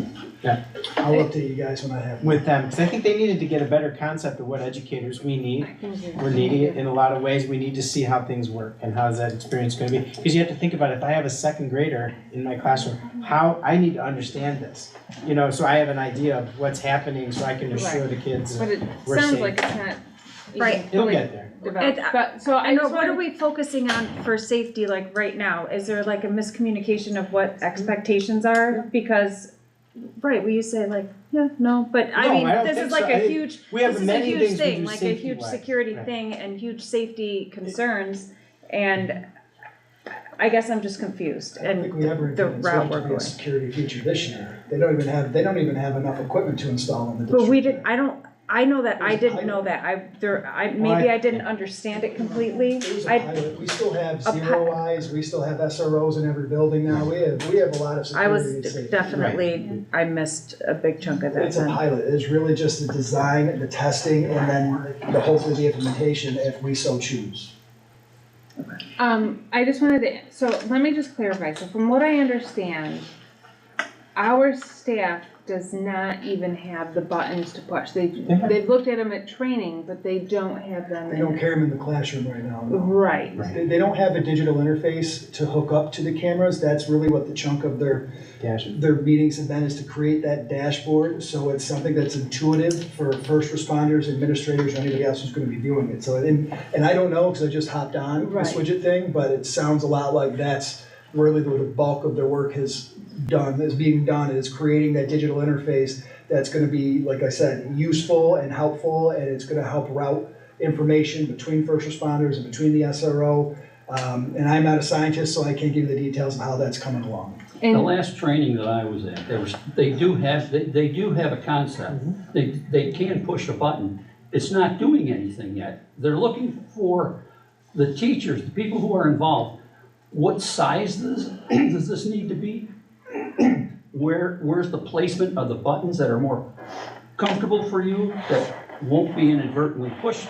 That's the last training I was at, and now I'm going to tomorrow's as well. Right. But when they came, they had a prototype or design of kind of what they thought it was going to look like, and I was under the impression at least that this was up and ready and going to be installed, and the buttons were going to be there as well. And from what I'm hearing is, I've talked to some staff members and I was in the building last week, and they're having issues with their, in at least one classroom, the outlet overheating and that being an issue as well.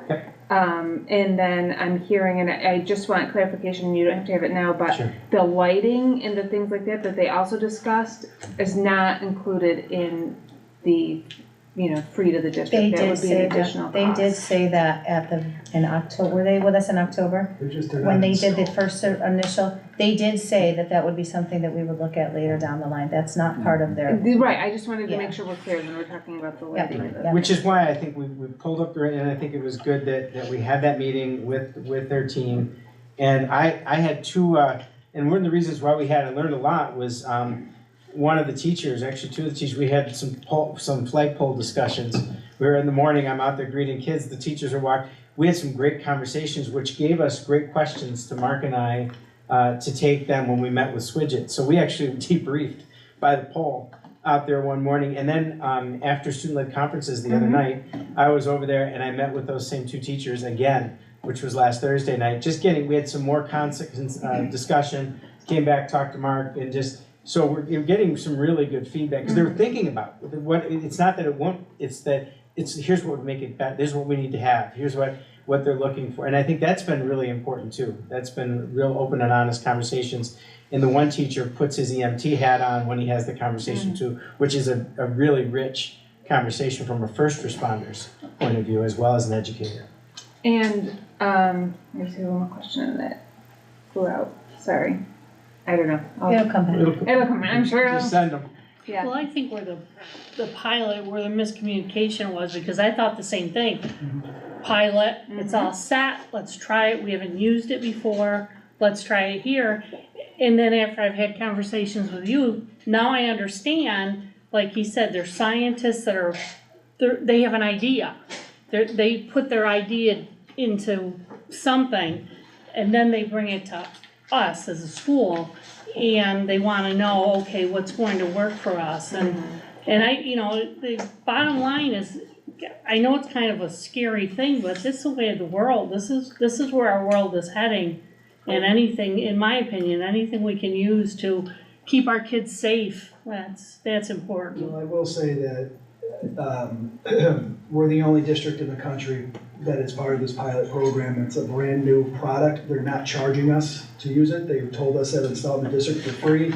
And like you said, I can't think of any parent who could look me in the eye with a straight face and say, no, I don't want the police to have situational awareness approaching a crisis situation in my daughter's classroom. I can't think of any parents who would say that and mean it. So it's, I think, worth giving them a shot, working with them, and see if they can develop a valuable product that potentially could save lives in the future. And I know when I was a police officer, when we had to go through buildings, we had different things we did, and you go in there blind, you're totally blind, and you are, well, this was almost 20 years ago when I was on, but if you saw somebody bleeding, you just kept going, because you're trying to find that person, that shooter.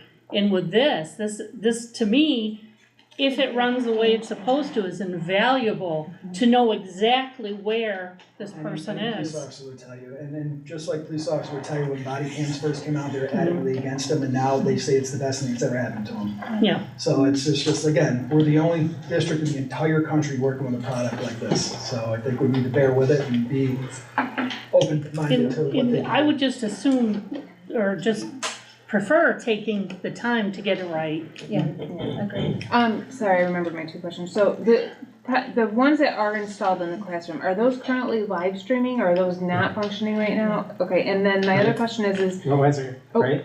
No, They're not. they are not. Right, they are Okay, not. and then, hey, do we know if Switch has been in discussions with Oswego County 911 and the police to see about how that interacts with their system, if legal's been involved in all of that things and they've gotten the go-ahead and the okay? Fulton PD, but just like Zero Eyes, and I don't know what the legality of it is, but if it's a product that would hook up to any first responder, we are the ones that give them permission to view it. Just like Zero Eyes, we gave Fulton PD and the Oswego County Sheriff's a license to view the product that we have in our schools. So I would imagine Switch-It would work very similarly, where we would give them access to the dashboard, and if there's an alert, they would get it and they would have that information almost simultaneously. Again, I don't know because I'm not a scientist and I'm not a lawyer, but we do have a similar product that's running within our district and has been for the last 2 years now that operates in a similar way. Okay. Do we have any association with our IT department? I mean, the guys we have must know something. Can't we talk to them? Do you know what I mean? They helped install the cameras. They must have ideas. They're helping with our installations. Right. Things like that. Oh, yeah. They've met and talked over stuff. Yeah. Okay. Yeah. No, I think we're building it. I know that, I think we all may have thought different timelines as we entered this, and it's interesting how it's fallen into place, but I felt very good about the conversation we had the other day, and I've seen some movement, but it was a good conversation, and as I said, the conversations we're having with the teachers have been terrific. They've done a really nice job, as well as Eric, giving us some feedback about, really, I'll be honest with you, open and honest feedback, which has been really terrific. So that's what it should be, because that's what's going to make this a better opportunity for us. Okay. But if you have other things, you wake up in the middle of the night thinking about these things, write it down, send me a text. Well, we wait till 7 in the morning. Oh, no. Wait, you're up at 4:30? I'm up at 4:30 looking at the weather. Don't have a choice. So if you have questions, please just forward them to us and we'll get those answers.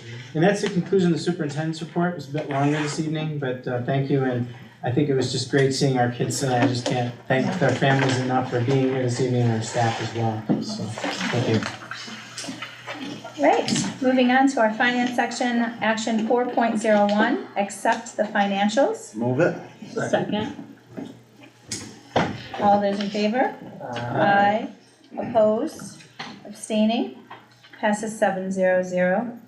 Action 4.02, approve the cooperative purchasing agreement. Is there any, well, first, can I have somebody move it? Move it. Second. Is there any discussion on that? All those in favor? Aye. Opposed? Abstaining? Passes 700. Action 4.03, approve the internal audit. Move it. Second. All those in favor? Aye. Aye. Opposed? Abstaining? Passes 700. Action 4.04, approve budget amendment for the appropriated fund balance. Somebody move it? Move it. Second. Is there any discussion on that? Yes, could you explain that a little more? Sure. So that's related to the next action, to approve the tax tertiary proceeding. So, there was an organization that challenged their assessment and asked for their assessment to be revised over several years.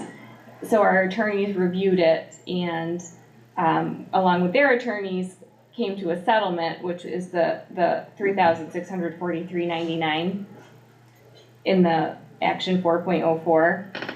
So 4.04 is to pay that settlement that you see in 4.05, which was the actual proceeding, if that makes sense, and Paula can probably expand on that a little bit more. Yeah, it's vacant property within the city of Fulton, and it was assessed at $807,000. And the original proposal was that they wanted to have 3 years reduced to $375,000 for an assessed value. But through the course of that and the cost of it, that is what led to the settlement of agreeing to reduce the assessed value through the city assessor, as well as the attorneys, to $750,000 for those 3 years. They're waiving any interest in the monies that would be refunded from that, and they're settling for that $3,000 settlement. Thank you. All those in favor? Aye. Aye. Opposed? Abstaining? Passes 700. Action 4.05 to approve the tax judiciary proceedings? Move it. Every year. Was that Tim Crandall? No. And who was the second? Lori. All those in favor? Aye. Opposed? Abstaining? And Kate just said it, and it'll be every year, guys. Just I don't so think you I know. said it right either. So. Okay. All right, action 5.01, approve committee on special education. Move it. Second. So Nick and Lori. All those in favor? Aye. Opposed? Abstaining? Passes 700. Action 5.02 to approve the district clerk. Move it. Second. Nick and Fallon. All those in favor? Aye. Opposed? Abstaining? Passes 700. Action 5.02 to approve the deputy clerk. Move it. Fallon and Nick. All those in favor? Aye. Aye. Opposed? Abstaining? Passes 700. What number was that again? That was 5.02. Did we? I thought we had 3 in the 5 so far. Am I right on that or no? We did. Yeah. 5.01, 5.02. Oh, it should say, I'm sorry, it should say 5.03. Good catch. I could have been tired, but I counted 3 in my head. Nope, you are, good catch. I just can't count, sorry. All right, for our policies, action 6.01, approve the policy, which was the meals and refreshments. Move it. Second. Okay, all those in favor? Aye. Aye. Opposed? Abstaining? Passes 700. If we can break up some of the personnel, if somebody would like to batch 7.01 to 7.08. Move it. Second. So that was Nick. That Tim. Tim, okay. Tim and Fallon. All those in favor? Aye. Aye. Opposed? Abstaining? Passes 700. And for personnel 7.09, somebody move it? Move it. Second. I think I heard Nick first. All those in favor? Aye. Aye. Opposed? Aye. Abstaining? Passes 610. All right. Board forum. Let's start with Ms. Pearl tonight. Well, I want to say I really enjoyed the orchestra, and I'm a little disappointed, but happy for us that we still have strings. And she was saying that a lot of districts don't. That's sinful. But anyways, I really appreciate them. I appreciate all our guests here tonight. And I love listening to the kids with their goals and all the hard work that all you guys do too. But it sounds impressive. like the kids with the goals won out once again, so Yeah. thank you for bringing them to us. Ms. Mayville? Thank you to everybody that took time out of their busy schedules to come and join us and participate. And I love hearing from the kids, and I think I saw Mrs. Hendrickson well up with tears when we had the little UPK guy up there sounding out. He was working so hard. It was great. So thank you everybody for coming and sharing with us. Mr. DeJour? Yeah, I think the orchestra was great. Again, thanks to all the goal presenters. I don't know that, I still don't like to talk in front of people, but the little ones did a pretty good job. 65 college level courses that we offer. Where do we stand as far as the rest of the districts in the county? I haven't went to compare, but.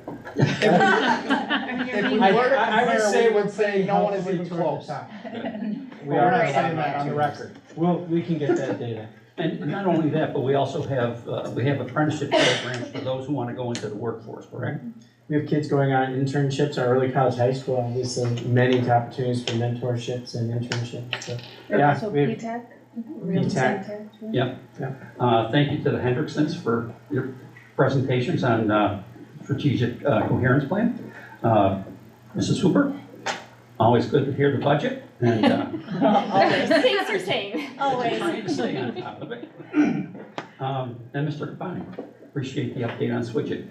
If I could be included in any of those meetings that you have with Switch It, I'm attending the training, so I can be up to date as to what they're doing and where they are in that. I appreciate it. I think it's important that there be a board member, you know, monitoring progress as well. So, okay, and that's it. All right, Mr. Thank you. Connors. One more thing. Thank you to all of you who Okay. had the stamina to stay around until almost 9 o'clock to hear all of this. So thank you. Mr. Connors. Okay. You know, it's always hard when you go later in these, you know, you don't want to be redundant, but I do appreciate that we are spending time, like you said, the last 4 meetings, having the kids come in. I think the thing I'm most excited about is, I know last year, my first year, I always felt like I knew every name that was gonna come up. And some people in our district say, you know, it's always the same kids that are always the same things. I can say most of the names I didn't recognize, and it's nice then because I feel like that gives me a more genuine response to the community and people as individuals, that you're not hearing from the same people, the same groups. So I really appreciate that we're pushing toward that, and we're trying to engage all different kinds of people to come and speak and be in front of us, because that helps us be more engaged with the community and helps us make better decisions.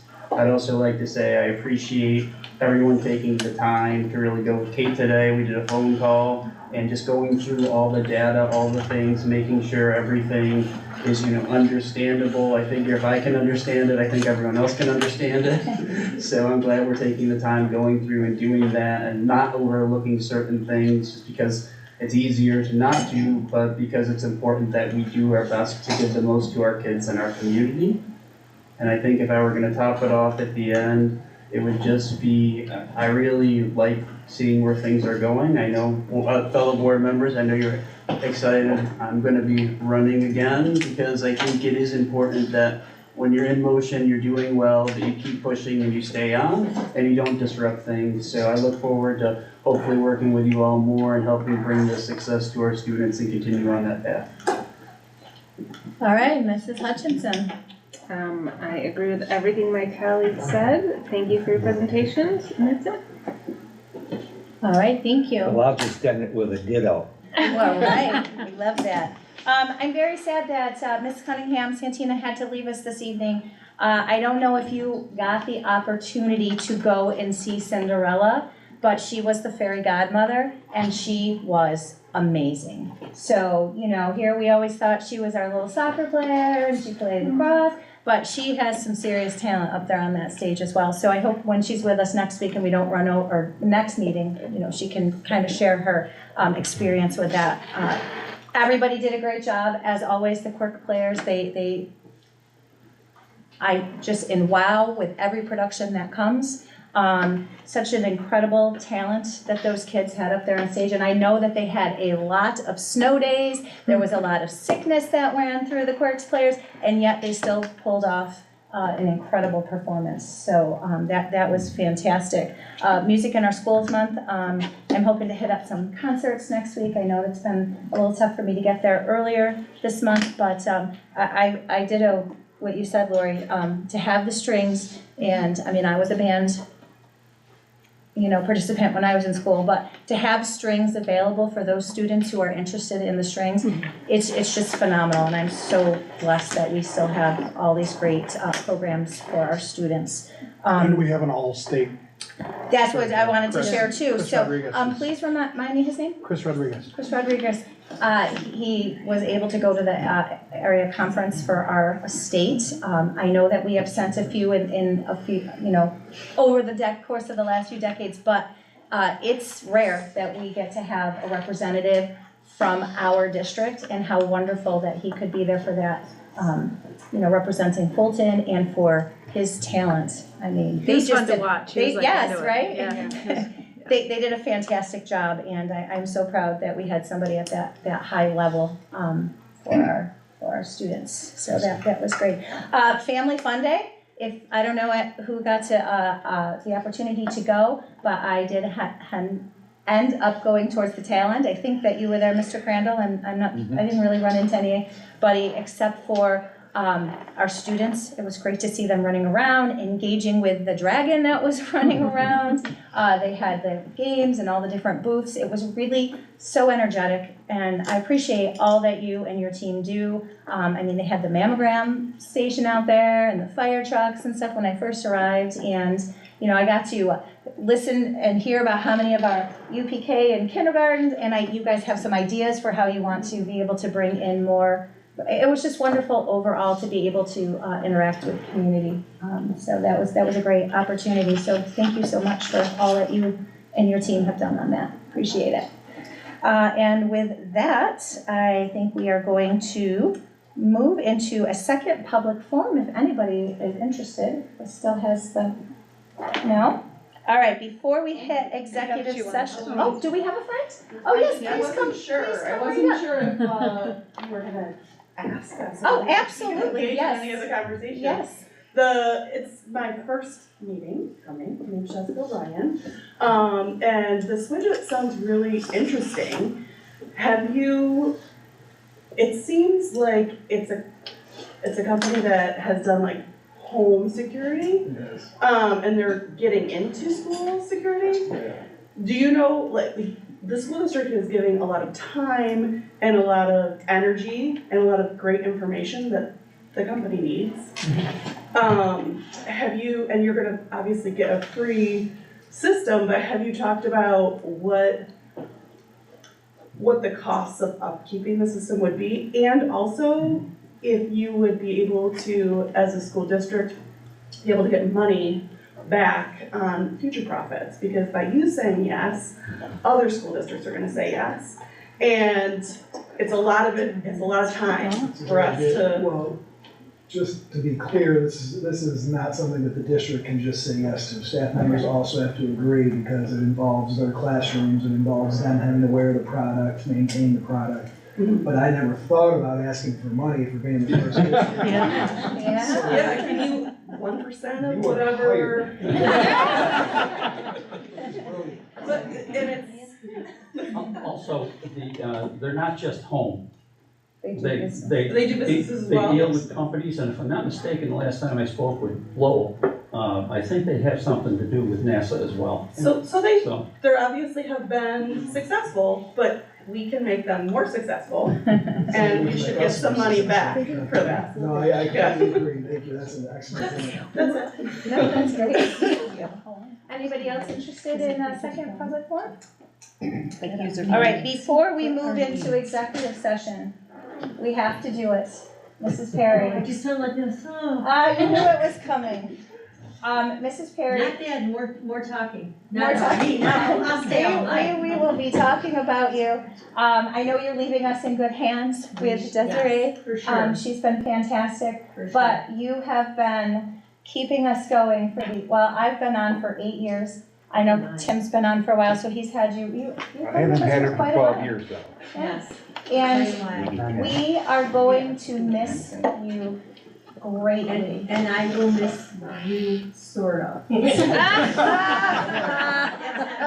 Everybody knows you are the glue that holds this all together. Yes. Without a doubt, Desiree, remember that. Yes. You gotta become the glue. I often tell you, you're the apple to our sauce. You make things go so smoothly. I got a big team behind me that's helping every day, and I was very fortunate to land in a place where we have great people, you know, right from the custodians, right straight up to our superintendent, and I feel like there are so many, nobody appreciates the work that they do every day. They're magicians. I don't know how we go from, 7 o'clock in the morning where the bus is late, and then the kid forgot the backpack and the mom is calling, and at the end of the day, the same calls are coming through. The bus is late, but somehow it's shoulder to shoulder every day. I was very, very fortunate.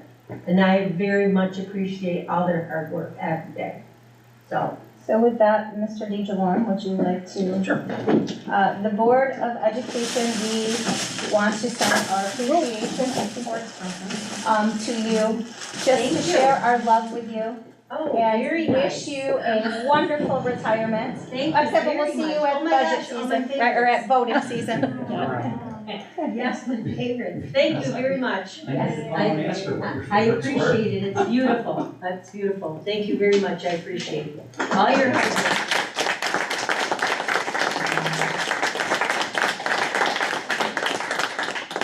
So at this time, we're gonna move into executive session. So for those of you who have joined us, we thank you so much. It's so great to have people in the audience. They're like, yes. And, they're like, hi. And you picked the longest meeting to come to, so thank you. We're always in the audience. Right, and for all of our friends who are viewing from home, thank you, and have a great evening. Brenda, tell them to grab cake. Oh, yes, anybody who is interested in cake for Mr. Garrett, please grab some cake. Grab cake. Let there be cake. Yes, please. Everybody going into executive session with me and Jen, grab cake. So we'll go down to 101. Well, even Brenda. Yes. And I only To what? Oh, yes, no, we don't, when we come back, no.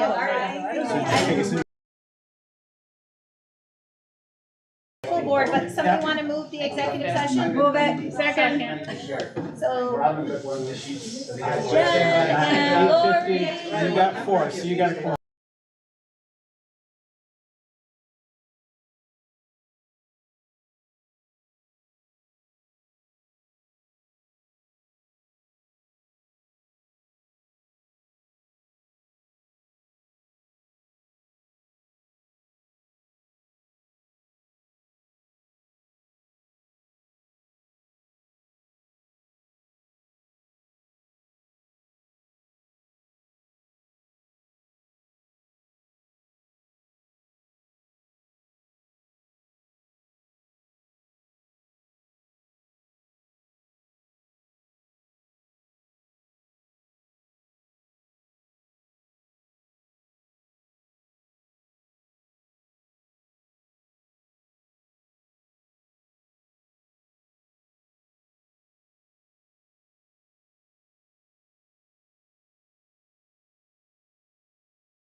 area. Perfect. Let's move action 9.01, adjournment. Move it. Second. So Fallon and Tim Crandall, all those in favor? Aye. Opposed, abstaining, passes 7-0-0. Good night, everybody. Good night. Good night. 10:06.